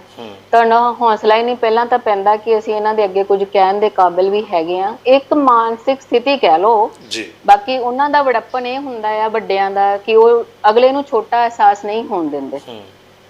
ਵੱਡਾ ਉਹੀ ਹੈ ਜਿਹੜਾ ਸਾਹਮਣੇ ਵਾਲੇ ਨੂੰ ਛੋਟਾ ਅਹਿਸਾਸ ਨਾ ਹੋਣ ਦੇਵੇ, ਇਹ ਅਹਿਸਾਸ ਨਾ ਕਰਾਵੇ ਕਿ ਤੂੰ ਨਵਾਂ ਆ ਜਾਂ ਛੋਟਾ ਆ ਮੇਰੇ ਤੋਂ। ਸੋ ਸਭ ਤੋਂ ਵੱਡੀ ਸਾਡੀ ਪ੍ਰਾਪਤੀ ਉੱਥੇ ਹੋ ਜਾਂਦੀ ਹੈ ਜਦੋਂ ਅਸੀਂ ਕਿਸੇ ਵੱਡੀ ਸ਼ਖਸੀਅਤ ਦੇ ਅੱਗੇ, ਜਿਹੜੇ ਸਾਡੇ ਮਨ ਦੇ ਮਸਤਕ ਦੇ ਵਿੱਚ ਉਹਨਾਂ ਦੀ ਇੱਕ ਕਾਬਲੀਅਤ ਹੁੰਦੀ ਹੈ, ਅਸੀਂ ਉਹਨਾਂ ਦੇ ਅੱਗੇ ਬੋਲ ਰਹੇ ਹਾਂ, ਪੜ੍ਹ ਰਹੇ ਹਾਂ, ਆਪਣੀ ਲੇਖਣੀ ਨੂੰ ਸੁਣਾ ਰਹੇ ਹਾਂ। ਉਸ ਤੋਂ ਬਾਅਦ ਕੀ ਹੁੰਦਾ, ਜਦੋਂ ਤੁਸੀਂ ਸਟੇਜ ਤੋਂ ਉਤਰੇ ਤੇ ਤੁਹਾਡੇ ਮੋਢੇ ਤੇ ਹੱਥ ਰੱਖ ਕੇ ਕਿਸੇ ਨੇ ਕਿਹਾ ਸ਼ਾਬਾਸ਼ ਬੇਟੇ, ਅੱਛੀ ਪ੍ਰਾਪਤੀ ਹੈ ਤੁਹਾਡੀ, ਅੱਛਾ ਕੋਸ਼ਿਸ਼, ਬਹੁਤ ਵਧੀਆ ਕੀਤੀ ਤੁਸੀਂ। ਤੇ ਉਸ ਵੇਲੇ ਲੱਗਦਾ ਕਿ ਇਸ ਸ਼ਖਸ ਦੇ ਚਰਨ ਸਪਰਸ਼ ਕਰਕੇ ਕਿਉਂ ਨਾ ਮੈਂ ਆਸ਼ੀਰਵਾਦ ਲਵਾਂ ਜਿਨ੍ਹਾਂ ਨੇ ਮੈਨੂੰ ਇਸ ਕਾਬਿਲ ਸਮਝਿਆ। ਤੇ ਉਸ ਤੋਂ ਬਾਅਦ ਫਿਰ ਜਦੋਂ ਉਸੇ ਮੰਚ ਤੋਂ ਉਹਨਾਂ ਦੇ ਹੱਥੋਂ ਹੀ ਸਾਨੂੰ ਸਨਮਾਨਿਤ ਕੀਤਾ ਜਾਂਦਾ ਜਾਂ ਸਰਟੀਫਿਕੇਟ ਦਿੱਤੇ ਜਾਂਦੇ ਆ, ਤਾਂ ਉਹ ਸਾਡੇ ਲਈ ਬਹੁਤ ਵੱਡੀ ਪ੍ਰਾਪਤੀ ਹੁੰਦੀ ਹੈ। ਤੇ ਮੇਰੀ ਜ਼ਿੰਦਗੀ ਦੇ ਵਿੱਚ ਮੈਨੂੰ ਇੱਦਾਂ ਦੇ ਬਹੁਤ ਮੰਚ ਮਿਲੇ ਨੇ ਔਰ ਮੈਂ ਪਰਮਾਤਮਾ ਦੀ ਸ਼ੁਕਰਗੁਜ਼ਾਰ ਹਾਂ, ਉਹਨਾਂ ਭੈਣਾਂ ਭਰਾਵਾਂ ਦੀ ਵੀ, ਉਹਨਾਂ ਉੱਚੀਆਂ ਸ਼ਖਸੀਅਤਾਂ ਦੀ ਵੀ ਜਿਨ੍ਹਾਂ ਨੇ ਇਸ ਨਾਚੀਜ਼ ਨੂੰ ਇਸ ਕਾਬਿਲ ਸਮਝਿਆ। ਔਰ ਮੈਂ ਵੈ ਜਗਦੀਸ਼ ਸ਼ਰਮਾ ਯਾਦਗਾਰੀ ਮੰਚ ਸਭ ਤੋਂ ਪਹਿਲਾਂ ਉਹਨਾਂ ਦਾ ਨਾਮ ਲਵਾਂਗੀ। ਉਹਨਾਂ ਨੇ ਸਾਨੂੰ ਨਵੀਆਂ ਪੁਰਾਣੀਆਂ ਕਲਮਾਂ ਨੂੰ ਨਾਲ ਲੈ ਕੇ ਚੱਲਣ ਦਾ ਅਹਿਦ ਕੀਤਾ ਹੋਇਆ। ਉਸ ਤੋਂ ਬਾਅਦ ਜੀ ਰੋਸ਼ਨ ਕਲਾ ਕੇਂਦਰ ਗੱਜਰ, ਉੱਥੋਂ ਉਸਤਾਦ ਸ਼ਾਇਰ ਗੁਰਦਿਆਲ ਰੋਸ਼ਨ ਜੀ ਤੇ ਸੁਲੱਖਣ ਸਰਹੱਦੀ ਜੀ ਵਰਗੀਆਂ ਸ਼ਖਸੀਅਤਾਂ ਤੋਂ ਆਸ਼ੀਰਵਾਦ ਮਿਲਿਆ। ਉਸ ਤੋਂ ਬਾਅਦ ਸਾਹਿਤ ਸਭਾ ਰਜਿਸਟਰਡ ਜ਼ੀਰਾ ਵੱਲੋਂ, ਨਿੱਕੀਆਂ ਕਰੁੰਬਲਾ ਭਵਨ ਵੱਲੋਂ ਤੇ ਆਗਮਨ ਪ੍ਰਾਈਮ, ਰਾਸ਼ਟਰੀ ਹਿੰਦੀ ਸਾਹਿਤ ਅੰਚਲ ਮੰਚ, ਇਹ ਹਿੰਦੀ ਦੀਆਂ ਕਵਿਤਾਵਾਂ ਰਚਨ ਕਰਕੇ ਪੰਜਾਬ ਤੋਂ ਬਾਹਰਲੀਆਂ ਜਿਹੜੀਆਂ ਹਿੰਦੀ ਦੀਆਂ ਸਾਹਿਤ ਸਭਾਵਾਂ ਨੇ ਜਾਂ ਮੰਚ ਨੇ ਉਹਨਾਂ ਤੋਂ ਸਨਮਾਨ ਮਿਲਿਆ। ਉਹਨਾਂ ਵਿੱਚੋਂ ਸਭ ਤੋਂ ਵੱਡਾ ਸਨਮਾਨ ਮੇਰਾ ਹੈ ਆਲ ਇੰਡੀਆ ਹਿੰਦੀ ਉਰਦੂ ਏਕਤਾ ਟਰਸਟ ਰਜਿਸਟਰਡ ਇੰਡੀਆ ਜਿਹੜਾ ਮੰਚ ਹੈ, ਉਹਨਾਂ ਨੇ ਮੈਨੂੰ ਪੰਜਾਬ ਇਕਾਈ ਦੀ ਪ੍ਰਭਾਰੀ ਬਣਾਇਆ। ਇਹ ਸਭ ਤੋਂ ਵੱਡਾ ਮੇਰਾ ਸਨਮਾਨ ਉਹਨਾਂ ਵੱਲੋਂ ਮਿਲਿਆ। ਉਸ ਤੋਂ ਇਲਾਵਾ ਉਹਨਾਂ ਨੇ ਮੈਨੂੰ ਸਰਟੀਫਿਕੇਟ ਜਾਰੀ ਕੀਤੇ ਜਿਹੜੇ ਉਹ ਸੀਗੇ ਸਾਹਿਤਯ ਸਾਧਨਾ ਦਾ, ਸਾਹਿਤਯ ਅਲੰਕਾਰ ਦਾ, ਤੇ ਇਸ ਤਰ੍ਹਾਂ ਹੋਰ ਵੀ ਬਹੁਤ ਸਰਟੀਫਿਕੇਟ ਉਹਨਾਂ ਵੱਲੋਂ ਮਿਲੇ ਨੇ। ਤੇ ਉਸ ਤੋਂ ਇਲਾਵਾ ਸਿੱਖਿਆ ਦੇ ਖੇਤਰ ਦੇ ਵਿੱਚ ਸਿੱਖਸ਼ਕ ਦਰਪਣ ਤੇ ਹਿੰਦੀ ਸਿੱਖਸ਼ਕ ਸੰਘ ਪੰਜਾਬ, ਉਹਨਾਂ ਵੱਲੋਂ ਸਰਟੀਫਿਕੇਟ ਦੇ ਕੇ ਸਨਮਾਨਿਤ ਕੀਤਾ ਗਿਆ। ਹਿੰਦੀ ਬਾਲ ਸਾਹਿਤ ਰਚਨ ਦੇ ਨਾਲ, ਇੱਕ ਅਧਿਆਪਕਾ ਹੋਣ ਦੇ ਨਾਲ ਨਾਲ ਸਾਹਿਤ ਦੀ ਸਿਰਜਣਾ ਕਰਨ। ਉਸ ਤੋਂ ਇਲਾਵਾ ਜੀ ਆਪਣੇ ਨਵੋਦਿਆ ਕ੍ਰਾਂਤੀ, ਜਿਹੜੀ ਨਵੋਦਿਆ ਕ੍ਰਾਂਤੀ ਪਰਿਵਾਰ ਭਾਰਤ ਵੱਲੋਂ ਮੈਨੂੰ ਨੈਸ਼ਨਲ ਅਵਾਰਡ ਮਿਲਿਆ। ਤੇ ਸਮਾਚਾਰ ਨਿਰਦੇਸ਼ ਦਿੱਲੀ ਵੱਲੋਂ ਸਾਹਿਤਯ ਪ੍ਰਤਿਭਾ ਸਨਮਾਨ ਮਿਲਿਆ। ਬੇਟੀ ਏਕ ਲਕਸ਼ਯ ਫਾਊਂਡੇਸ਼ਨ ਦਿੱਲੀ ਵੱਲੋਂ ਮਾਂ ਤੁਝੇ ਸਲਾਮ ਅਵਾਰਡ ਮਿਲਿਆ। ਸ਼੍ਰੀਮਤੀ ਦ੍ਰੋਪਦੀ ਦੇਵੀ ਮੈਮੋਰੀਅਲ ਟਰਸਟ ਗੋਰਖਪੁਰ ਵੱਲੋਂ ਮੈਨੂੰ ਮਦਰਸ ਪ੍ਰਾਈਡ ਅਵਾਰਡ ਤੇ ਗ੍ਰੀਨ ਆਈਡਲ ਅਵਾਰਡ, ਉਸ ਦੇ ਨਾਲ ਇੱਕ ਸੀਗਾ ਯੋਗ ਗੁਰੂ ਸਨਮਾਨ ਮਿਲਿਆ। ਤੇ ਆਰ ਰੇਡੀਓ ਸਵਰ ਗੰਗਾ ਵੱਲੋਂ ਵੀ ਮੈਨੂੰ ਸਨਮਾਨਿਤ ਕੀਤਾ ਗਿਆ। ਬਹੁਤ ਪਿਆਰੇ ਭੈਣ ਜੀ ਸਾਡੇ ਕਰਮਜੀਤ ਕੰਮੋ ਜੀ ਬਹੁਤ ਵਧੀਆ ਉਪਰਾਲਾ ਕਰ ਰਹੇ ਨੇ, ਉਹਨਾਂ ਨੇ ਵੀ ਸਨਮਾਨਿਤ ਕੀਤਾ। ਫਿਰ ਰਾਸ਼ਟਰੀ ਕਾਵਿ ਸੰਗਮ ਚਿੱਤਰਕੂਟ ਵੱਲੋਂ ਕਾਵਿ ਗੁਰੂ ਸਨਮਾਨ ਨਾਲ ਸਨਮਾਨਿਤ ਕੀਤਾ ਗਿਆ। ਸਾਹਿਤਯ ਅੱਜਕੱਲ ਦਿੱਲੀ ਵੱਲੋਂ ਵਿਸ਼ਵ ਗੁਰੂ ਸਨਮਾਨ ਮਿਲਿਆ। ਮਾਤ੍ਰਿਕਾ ਵਿਵੇਕ ਸਾਹਿਤਿਕ ਮੰਚ ਵੱਲੋਂ ਮਾਤ੍ਰਿਕਾ ਸਾਰਥੀ ਅਵਾਰਡ ਮਿਲਿਆ। ਤੇ ਲੇਟੈਸਟ ਆਪਣੇ OFC Ontario friends club Canada ਵੱਲੋਂ ਕਹਾਣੀ ਨੂੰ ਬੋਲਣ ਦੇ ਢੰਗ ਨੂੰ, ਆਪਣੀ ਲਿਖੀ ਹੋਈ ਕਹਾਣੀ ਨੂੰ ਅਸੀਂ ਕਿੱਦਾਂ ਕਿਸ ਲਹਿਜ਼ੇ ਨਾਲ ਬੋਲਦੇ ਹਾਂ, ਉਸ ਮੁਕਾਬਲੇ ਦੇ ਵਿੱਚ ਮੈਨੂੰ ਫਸਟ ਪ੍ਰਾਈਜ਼ ਮਿਲਿਆ। ਬਹੁਤ ਵੱਡਾ ਸਨਮਾਨ ਸੀ ਮੇਰੇ ਲਈ, ਜਦੋਂ ਕਿ ਅੰਤਰਰਾਸ਼ਟਰੀ ਲੈਵਲ ਦੇ ਸਾਨੂੰ ਪਹਿਲਾ ਪੁਰਸਕਾਰ ਮਿਲਦਾ ਹੈ, ਹੌਸਲਾ ਅਫਜ਼ਾਈ ਮਿਲਦੀ ਹੈ। ਤੇ ਪ੍ਰਤੀਲਿਪੀ ਵੱਲੋਂ ਵੀ ਮੈਨੂੰ ਸਨਮਾਨਿਤ ਕੀਤਾ ਗਿਆ। ਸੋ ਇਹ ਕੁਝ ਤੇ ਮੇਰਾ ਖਿਆਲ ਹੈ ਕਿ ਸ਼ਾਇਦ ਕੋਈ ਫੀਲਡ ਜਾਂ ਕੋਈ ਸੰਸਥਾ ਕੋਈ ਨਹੀਂ ਰਹੀ ਸ਼ਾਇਦ ਜਿਹਨੇ ਤੁਹਾਨੂੰ ਸਨਮਾਨ ਨਾ ਕੀਤਾ ਹੋਵੇ ਤੁਹਾਡਾ, ਤਾਂ ਬਹੁਤ ਖੁਸ਼ੀ ਹੋਈ ਹੈ ਜਾਣ ਕੇ। ਤੇ ਇੰਨਾ ਮਾਣ ਸਨਮਾਨ ਅੰਜੂ ਜੀ ਤੁਹਾਨੂੰ ਮਿਲਿਆ, ਲੇਕਿਨ ਇੱਕ ਖਾਸ ਗੱਲ ਹੋਰ ਹੁੰਦੀ ਹੈ ਕਿ ਆਪਣੀ ਜ਼ਿੰਦਗੀ ਦਾ ਕੋਈ ਉਹ ਮਾਣ ਮੱਤਾ ਪਲ, ਉਹ ਯਾਦਗਾਰੀ ਪਲ ਜਿਹਦੇ ਕਰਕੇ ਤੁਹਾਨੂੰ ਇੱਕ ਲੇਖਿਕਾ ਹੋਣ ਕਰਕੇ ਇੱਕ ਬੜਾ ਮਾਣ ਮਹਿਸੂਸ ਹੋਇਆ ਹੋਵੇ, ਅਜਿਹਾ ਕੋਈ ਪਲ ਸਾਂਝਾ ਕਰਨਾ ਚਾਹੋਗੇ? ਮੈਂ ਤੁਹਾਨੂੰ ਪਹਿਲਾਂ ਵੀ ਦੱਸਿਆ, ਅਰਜ਼ ਕੀਤੀ ਹੈ ਕਿ ਜੀ। ਮਾਣ ਮੱਤਾ ਪਲ ਉਹੀ ਹੁੰਦਾ ਹੈ ਜਦੋਂ ਕੋਈ ਬਹੁਤ ਸਾਡੀ ਨਜ਼ਰ ਦੇ ਵਿੱਚ ਉਸਤਾਦ ਸ਼ਾਇਰ ਤੁਹਾਡੇ ਸਿਰ ਤੇ ਹੱਥ ਰੱਖ ਦਿੰਦੇ ਆ ਔਰ ਤੁਹਾਨੂੰ ਆਪਣੇ ਨਾਲ ਲਾ ਕੇ ਕਹਿੰਦੇ ਆ ਸ਼ਾਬਾਸ਼ ਬੇਟੇ, ਬਹੁਤ ਵਧੀਆ ਕੋਸ਼ਿਸ਼ ਤੁਸੀਂ ਕੀਤੀ ਹੈ। ਇਸ ਤਰ੍ਹਾਂ ਦਾ ਮੇਰੇ ਨਾਲ ਹੋਇਆ ਜੀ। ਜ਼ਿਲ੍ਹਾ ਲਿਖਾਰੀ ਸਭਾ ਰੂਪਨਗਰ ਦਾ ਇੱਕ ਪ੍ਰੋਗਰਾਮ ਸੀਗਾ ਜੀ। ਤੇ ਉਸ ਵੇਲੇ ਮੈਨੂੰ ਆਪਣੇ ਮੈਡਮ ਸੁਰਿੰਦਰ ਸੈਣੀ ਜੀ ਦੀ ਪੁਸਤਕ ਦਾ ਅਵਲੋਕਨ ਸੀ ਤੇ ਆਪਣੀਆਂ ਰਚਨਾਵਾਂ ਬੋਲਣ ਦਾ ਮੌਕਾ ਮਿਲਿਆ। ਤੇ ਉਸ ਵੇਲੇ ਮੈਨੂੰ ਉਸਤਾਦ ਸ਼ਾਇਰ ਸੁਲੱਖਣ ਸਰਹੱਦੀ ਜੀ ਜੀ। ਤੇ ਕੋਚਰ ਮੈਡਮ ਉਸ ਵੇਲੇ ਮਿਲੇ, ਪਹਿਲੀ ਵਾਰ ਮੈਂ ਦੇਖੇ ਸੀ, ਮਿਲੇ ਸੀ ਤੇ ਉਹਨਾਂ ਨੇ ਨਾਲ ਲਾ ਲਿਆ ਜੀ, ਮੈਨੂੰ ਪਿਆਰ ਦਿੱਤਾ, ਬਹੁਤ ਆਸ਼ੀਰਵਾਦ ਦਿੱਤਾ। ਔਰ ਕੋਚਰ ਮੈਡਮ ਕਹਿੰਦੇ, ਗੁਰਚਰਨ ਕੌਰ ਕੋਚਰ ਜੀ, ਜੀ। ਜੀ। ਬਹੁਤ ਨਾਮ ਹੈ ਉਹਨਾਂ ਦਾ ਬਿਲਕੁਲ। ਗਜ਼ਲ ਨਾਰੀ ਗਜ਼ਲ ਦੇ ਵਿੱਚ। ਮੈਨੂੰ ਨਾਲ ਲੈ ਕੇ ਕਹਿੰਦੇ ਬੇਟੇ ਤੈਨੂੰ ਮਿਲਣ ਦੀ ਤਾਂ ਬਹੁਤ ਤਮੰਨਾ ਸੀ ਵਾਹ।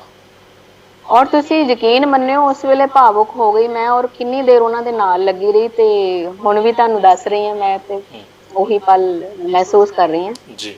ਤੇ ਇਸ ਤਰ੍ਹਾਂ ਦੀ ਸ਼ਖਸੀਅਤ ਜਦੋਂ ਮੈਨੂੰ ਉਹਨਾਂ ਨੇ ਕਿਹਾ ਕਿ ਬੇਟੇ ਤੈਨੂੰ ਮਿਲਣ ਦੀ ਤਾਂ ਬੜੀ ਤਮੰਨਾ ਸੀ ਤੇ ਅੱਜ ਤੈਨੂੰ ਪਹਿਲੀ ਵਾਰੀ ਮਿਲਿਆ, ਤੁਸੀਂ ਸਮਝ ਸਕਦੇ ਹੋ ਜੀ ਉਸ ਵੇਲੇ ਬਿਲਕੁਲ। ਮੈਨੂੰ ਕਿੰਨੀ ਖੁਸ਼ੀ ਹੋਈ। ਜੀ। ਅੱਛਾ ਮੈਡਮ, ਤੁਸੀਂ ਬੜੀਆਂ ਸੋਹਣੀਆਂ ਗੱਲਾਂ ਕਰ ਰਹੇ ਹੋ ਸਾਡੇ ਨਾਲ। ਤੁਹਾਡੀਆਂ ਗੱਲਾਂ ਸੁਣ ਕੇ ਵੀ ਆਨੰਦ ਆ ਰਿਹਾ। ਔਰ ਇੱਕ ਗੱਲ ਮੈਂ ਤੁਹਾਡੇ ਤੋਂ ਹੋਰ, ਜੋ ਤੁਹਾਡੀਆਂ ਗੱਲਾਂ ਦੇ ਵਿੱਚ ਮੈਂ ਵੀ ਇੰਨਾ ਖੋ ਗਿਆ ਕਿ ਮੈਨੂੰ ਆਪਣੇ ਸਵਾਲ ਹੀ ਭੁੱਲ ਗਏ। ਅਤੇ ਜੋ ਹੁਣ ਮੈਂ ਤੁਹਾਡੇ ਤੋਂ ਪੁੱਛਣਾ ਇਹ ਚਾਹੁੰਦਾ ਸੀ ਮੈਡਮ ਕਿ ਤੁਸੀਂ ਇੱਕ ਅਧਿਆਪਕਾ ਹੋ। ਇੱਕ ਅਧਿਆਪਕਾ ਜੀ ਹੋਣ ਦੇ ਨਾਤੇ ਵੈਸੇ ਇੱਕ ਅਧਿਆਪਕ ਨੂੰ ਕਾਫੀ ਸਮਾਂ ਮਿਲ ਜਾਂਦਾ ਆਪਣੇ ਕਿਸੇ ਵੀ ਸ਼ੌਕ ਨੂੰ ਪੂਰਾ ਕਰਨ ਲਈ, ਆਮ ਤੌਰ 'ਤੇ ਇਹ ਗੱਲ ਮੰਨੀ ਜਾਂਦੀ ਹੈ। ਤਾਂ ਤੁਸੀਂ ਕੀ ਸਮਝਦੇ ਹੋ ਕਿ ਅਗਰ ਤੁਸੀਂ ਅਧਿਆਪਕਾ ਨਾ ਹੁੰਦੇ, ਹਾਊਸ ਵਾਈਫ ਹੁੰਦੇ ਜਾਂ ਕਿਸੇ ਹੋਰ ਕਿਸੇ ਜੋਬ ਦੇ ਵਿੱਚ ਹੁੰਦੇ, ਤਾਂ ਕੀ ਤੁਸੀਂ ਆਪਣੇ ਸ਼ੌਕ ਨੂੰ, ਇਸ ਕਲਾ ਨੂੰ ਇੰਨਾ ਪ੍ਰਫੁੱਲਿਤ ਕਰ ਪਾਉਂਦੇ? ਕੁਐਸਚਨ ਤੁਹਾਡਾ ਬਹੁਤ ਪਿਆਰਾ ਕੁਐਸਚਨ ਹੈ ਔਰ ਇਸ ਤਰ੍ਹਾਂ ਦਾ ਕੁਐਸਚਨ ਹੈ ਕਿ ਮੈਂ ਅੱਜ ਤੋਂ ਪਹਿਲਾਂ ਇਹਨੂੰ ਸੋਚਿਆ ਹੀ ਨਹੀਂ ਹੈ, ਫਸਟ ਆਫ ਆਲ। ਸੈਕੰਡਲੀ, ਜੇ ਹੁਣ ਆਪਾਂ ਗੱਲ ਕਰਦੇ ਹਾਂ, ਇਸ ਬਾਰੇ ਸੋਚਦੇ ਹਾਂ, ਤੇ ਮੈਂ ਆਪਣੀ ਅੱਜ ਦੀ ਜੋ ਮੇਰੀ ਪ੍ਰੈਜ਼ੈਂਟ ਮੈਂ ਜਿਸ ਲਾਈਫ ਦੇ ਵਿੱਚ ਹੈਗੀ ਹਾਂ, ਉਸ ਤੋਂ ਇਲਾਵਾ ਕਿਸੇ ਹੋਰ ਜ਼ਿੰਦਗੀ ਦਾ ਮੈਂ ਕਲਪਨਾ ਵੀ ਨਹੀਂ ਕਰ ਸਕਦੀ। ਕਿਉਂਕਿ ਮੈਂ ਵਾਕਈ ਤੁਹਾਡੀ ਗੱਲ ਠੀਕ ਹੈ, ਜੇ ਮੈਂ ਅੱਜ ਇਸ ਕਿੱਤੇ ਦੇ ਵਿੱਚ ਨਾ ਹੁੰਦੀ ਜਾਂ ਮੈਨੂੰ ਇਸ ਤਰ੍ਹਾਂ ਦਾ ਪਰਿਵਾਰਿਕ ਪਿਛੋਕੜ ਨਾ ਮਿਲਿਆ ਹੁੰਦਾ ਜਾਂ ਸਾਥੀ ਦਾ ਸਹਿਯੋਗ ਨਾ ਮਿਲਿਆ ਹੁੰਦਾ ਤਾਂ ਅੱਜ ਅੰਜੂ ਵੀ ਰੱਤੀ ਨਾ ਹੁੰਦੀ। ਜੀ। ਅੱਛਾ, ਜੋ ਮੇਰੇ ਮਾਣ ਨਾਲ ਸਨਮਾਨ ਤੁਹਾਨੂੰ ਮਿਲ ਰਹੇ ਨੇ ਇਸ ਖੇਤਰ ਦੇ ਵਿੱਚ ਆ ਕੇ, ਕੀ ਇਹਨਾਂ ਦੀ ਕਦੇ ਕਲਪਨਾ ਕੀਤੀ ਸੀ? ਨਹੀਂ ਜੀ, ਕਦੇ ਵੀ ਨਹੀਂ, ਕਦੇ ਵੀ ਨਹੀਂ। ਔਰ ਜਦੋਂ ਵੀ ਮੈਨੂੰ ਕੋਈ ਵੀ ਸਨਮਾਨ ਮਿਲਦਾ ਤੇ ਮੈਂ ਉਸ ਨੂੰ ਆਪਣੇ ਪਰਮਾਤਮਾ ਦੇ ਚਰਨਾਂ 'ਚ ਪਹਿਲਾਂ ਰੱਖਦੀ ਹਾਂ, ਫਿਰ ਆਪਣੇ ਪਤੀ ਨੂੰ ਦਿੰਦੀ ਹਾਂ, ਉਹਨਾਂ ਦੇ ਹੱਥ 'ਚ ਫੜਾਉਂਦੀ ਹਾਂ ਜੀ। ਤੇ ਜੀ। ਫਿਰ ਉਹ ਮੈਨੂੰ ਸਵੀਕਾਰ, ਮੈਨੂੰ ਉਸਨੂੰ ਭੇਂਟ ਕਰਦੇ ਆ ਤੇ ਮੈਂ ਕਹਿੰਦੀ ਹਾਂ ਹੁਣ ਇਹ ਮੇਰਾ ਹੋ ਗਿਆ ਜੀ। ਅਤੇ ਮੈਡਮ, ਜਾਂਦੇ ਜਾਂਦੇ ਆਖਰੀ ਸਵਾਲ ਹੈ ਕਿ ਤੁਸੀਂ ਜੀ। ਅੱਜ ਕੱਲ੍ਹ ਦੇ ਬੱਚਿਆਂ ਨੂੰ ਕੀ ਸੰਦੇਸ਼ ਦੇਣਾ ਚਾਹੋਗੇ ਜਿਹੜੇ ਕਿ ਸਾਹਿਤ ਤੋਂ ਬਹੁਤ ਦੂਰ ਹੁੰਦੇ ਜਾ ਰਹੇ ਨੇ? ਅੱਜ ਕੱਲ੍ਹ ਬੱਚਿਆਂ ਦੀ ਬਿਲਕੁਲ ਜ਼ਿੰਦਗੀ ਜੀ। 'ਚ ਮੋਬਾਈਲ ਔਰ ਟੀਵੀ, ਕੰਪਿਊਟਰ, ਇਹ ਚੀਜ਼ਾਂ ਹੀ ਬਹੁਤ ਜ਼ਿਆਦਾ ਹੈਗੀਆਂ ਨੇ। ਸਾਹਿਤ ਤੋਂ, ਕਿਤਾਬਾਂ ਤੋਂ ਬਹੁਤ ਦੂਰ ਹੁੰਦੇ ਜਾ ਰਹੇ ਨੇ, ਤਾਂ ਉਹਨਾਂ ਲਈ ਜਾਂ ਉਹਨਾਂ ਦੇ ਮਾਪਿਆਂ ਲਈ ਕੀ ਮੈਸੇਜ ਤੁਸੀਂ ਦੇਣਾ ਚਾਹੋਗੇ? ਜੀ ਜੀ ਜੀ, ਮੈਂ ਜੋ ਮੈਸੇਜ ਅਕਸਰ ਦਿੰਦੀ ਹਾਂ, ਅੱਜ ਮੁਹੱਬਤ ਰੇਡੀਓ ਔਰ ਹਰਦੇਵ ਕਮਲ ਜੀ ਦੀ ਟੀਮ ਦੁਆਰਾ ਵੀ ਉਹੀ ਮੈਸੇਜ ਦੇਣਾ ਚਾਹਾਂਗੀ ਜੀ।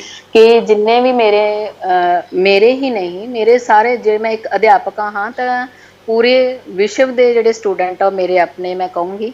ਔਰ ਸਾਰੇ ਸਮਾਜ ਨੂੰ ਇਹ ਸੁਨੇਹਾ ਦੇਣਾ ਚਾਹੂੰਗੀ, ਸਾਰੇ ਬੱਚਿਆਂ ਨੂੰ ਇਹ ਸੁਨੇਹਾ ਦੇਣਾ ਚਾਹੂੰਗੀ ਕਿ ਸਾਹਿਤ ਦੇ ਨਾਲ ਜੁੜਨਾ ਸਾਨੂੰ ਮਰਨ ਨਹੀਂ ਦਿੰਦਾ। ਵਾਹ। ਸਾਹਿਤ ਦੇ ਨਾਲ ਜੁੜ ਕੇ ਅਸੀਂ ਅਮਰ ਹੋ ਜਾਂਦੇ ਹਾਂ, ਜਿਉਂਦਿਆਂ ਜੀ ਹੀ ਅਮਰ ਹੋ ਜਾਂਦੇ ਹਾਂ। ਔਰ ਮੈਂ ਆਪਣੀਆਂ ਕਵਿਤਾਵਾਂ ਰਾਹੀਂ, ਆਪਣੇ ਪ੍ਰਾਰਥਨਾ ਸਭਾ ਦੇ ਵਿੱਚ ਅਕਸਰ ਨੈਤਿਕ ਸਿੱਖਿਆ ਦਿੰਦੀ ਹਾਂ। ਮੇਰੀ ਪੁਸਤਕ ਦੇ ਵਿੱਚੋਂ ਬੱਚੇ ਕਵਿਤਾਵਾਂ ਪੜ੍ਹਦੇ ਨੇ। ਔਰ ਹਰਦੇਵ ਜੀ, ਮੈਂ ਇੱਕ ਗੱਲ ਹੋਰ ਦੱਸਣਾ ਚਾਹਾਂਗੀ ਜੀ। ਕਿ ਮੈਂ ਬੱਚਿਆਂ ਨੂੰ ਵਿਹਲੇ ਸਮੇਂ ਦੇ ਵਿੱਚ ਖੁਦ ਕਵਿਤਾ ਸਿਰਜਣ ਦਾ ਇੱਕ ਚੈਲੰਜ ਦੇ ਦਿੰਦੀ ਹੁੰਦੀ ਹਾਂ ਕਿ ਬੇਟਾ ਆਹ ਤੇਰਾ ਟੌਪਿਕ ਹੈ, ਇਸ ਤੇ ਤੂੰ 5 ਜਾਂ 6 ਲਾਈਨਾਂ ਲਿਖ ਕੇ ਲਿਆਏਂਗਾ ਜੀ। ਔਰ ਆ ਕੇ ਮੈਨੂੰ ਚੈੱਕ ਕਰਾਏਂਗਾ, ਮੈਨੂੰ ਸੁਣਾਏਂਗਾ।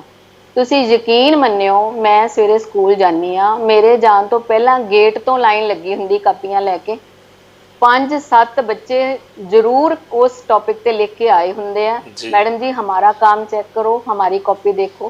तो मैं ਅਟੈਂਡੈਂਸ ਲਾਉਣ ਤੋਂ ਬਾਅਦ ਮੇਰਾ ਪਹਿਲਾ ਕੰਮ ਇਹ ਹੁੰਦਾ ਮੈਂ ਉਹਨਾਂ ਬੱਚਿਆਂ ਨੂੰ ਇਕੱਠੇ ਕਰਕੇ ਉਹਨਾਂ ਦੀਆਂ ਕਾਪੀਆਂ ਦੇਖ ਕੇ ਹੱਲਾਸ਼ੇਰੀ ਦੇਣੀ ਹੁੰਦੀ ਹੈ। ਜੀ। ਔਰ ਉਹਨਾਂ ਨੂੰ ਤੁਸੀਂ ਯਕੀਨ ਇੱਕ ਗੱਲ ਦਾ ਹੋਰ ਮੰਨਿਓ ਜੀ, ਸਕੂਲ ਦੇ ਵਿੱਚ ਕੋਈ ਵੀ ਫੰਕਸ਼ਨ ਹੁੰਦਾ, ਕੋਈ ਵੀ ਟੌਪਿਕ ਦਿੱਤਾ ਜਾਂਦਾ, ਬੱਚਿਆਂ ਨੂੰ ਮੈਂ ਖੁਦ ਕਹਿੰਦੀ ਆ ਇਸ ਟੌਪਿਕ ਤੇ ਤੁਸੀਂ ਆਪਣਾ ਆਪ ਆਰਟੀਕਲ ਤਿਆਰ ਕਰਕੇ ਲਿਆਓ, ਕਵਿਤਾ ਗੀਤ ਜੋ ਵੀ ਤੁਸੀਂ ਬੋਲਣਾ ਕਿਤੋਂ ਨਹੀਂ ਲੈਣਾ, ਆਪੇ ਤਿਆਰ ਕਰੋ ਜੀ। ਉਹਦੇ ਨਾਲ ਕੀ ਹੁੰਦਾ ਬੱਚੇ ਦੀ ਜਿਹੜੀ ਕਲਪਨਾ ਸ਼ਕਤੀ ਆ, ਸਿਰਜਣਾਤਮਕਤਾ ਆ, ਉਹਨੂੰ ਬਲ ਮਿਲਦਾ ਆ, ਉਹਨੂੰ ਹੌਸਲਾ ਮਿਲਦਾ ਆ। ਬੇਸ਼ੱਕ ਉਹਦੇ ਵਿੱਚ ਅਸੀਂ ਬਹੁਤ ਕੁਝ ਨਵਾਂ ਐਡ ਕਰਕੇ ਉਹਨਾਂ ਨੂੰ ਦੇਈਦਾ, ਲੇਕਿਨ ਬੱਚੇ ਨੂੰ ਇਹ ਹੌਸਲਾ ਹੁੰਦਾ ਜੀ ਅੱਜ ਮੈਂ ਜੋ ਪ੍ਰੈਜ਼ੈਂਟ ਕੀਤਾ ਉਹ ਮੈਂ ਆਪੇ ਤਿਆਰ ਕੀਤਾ। ਜੀ ਜੀ ਜੀ।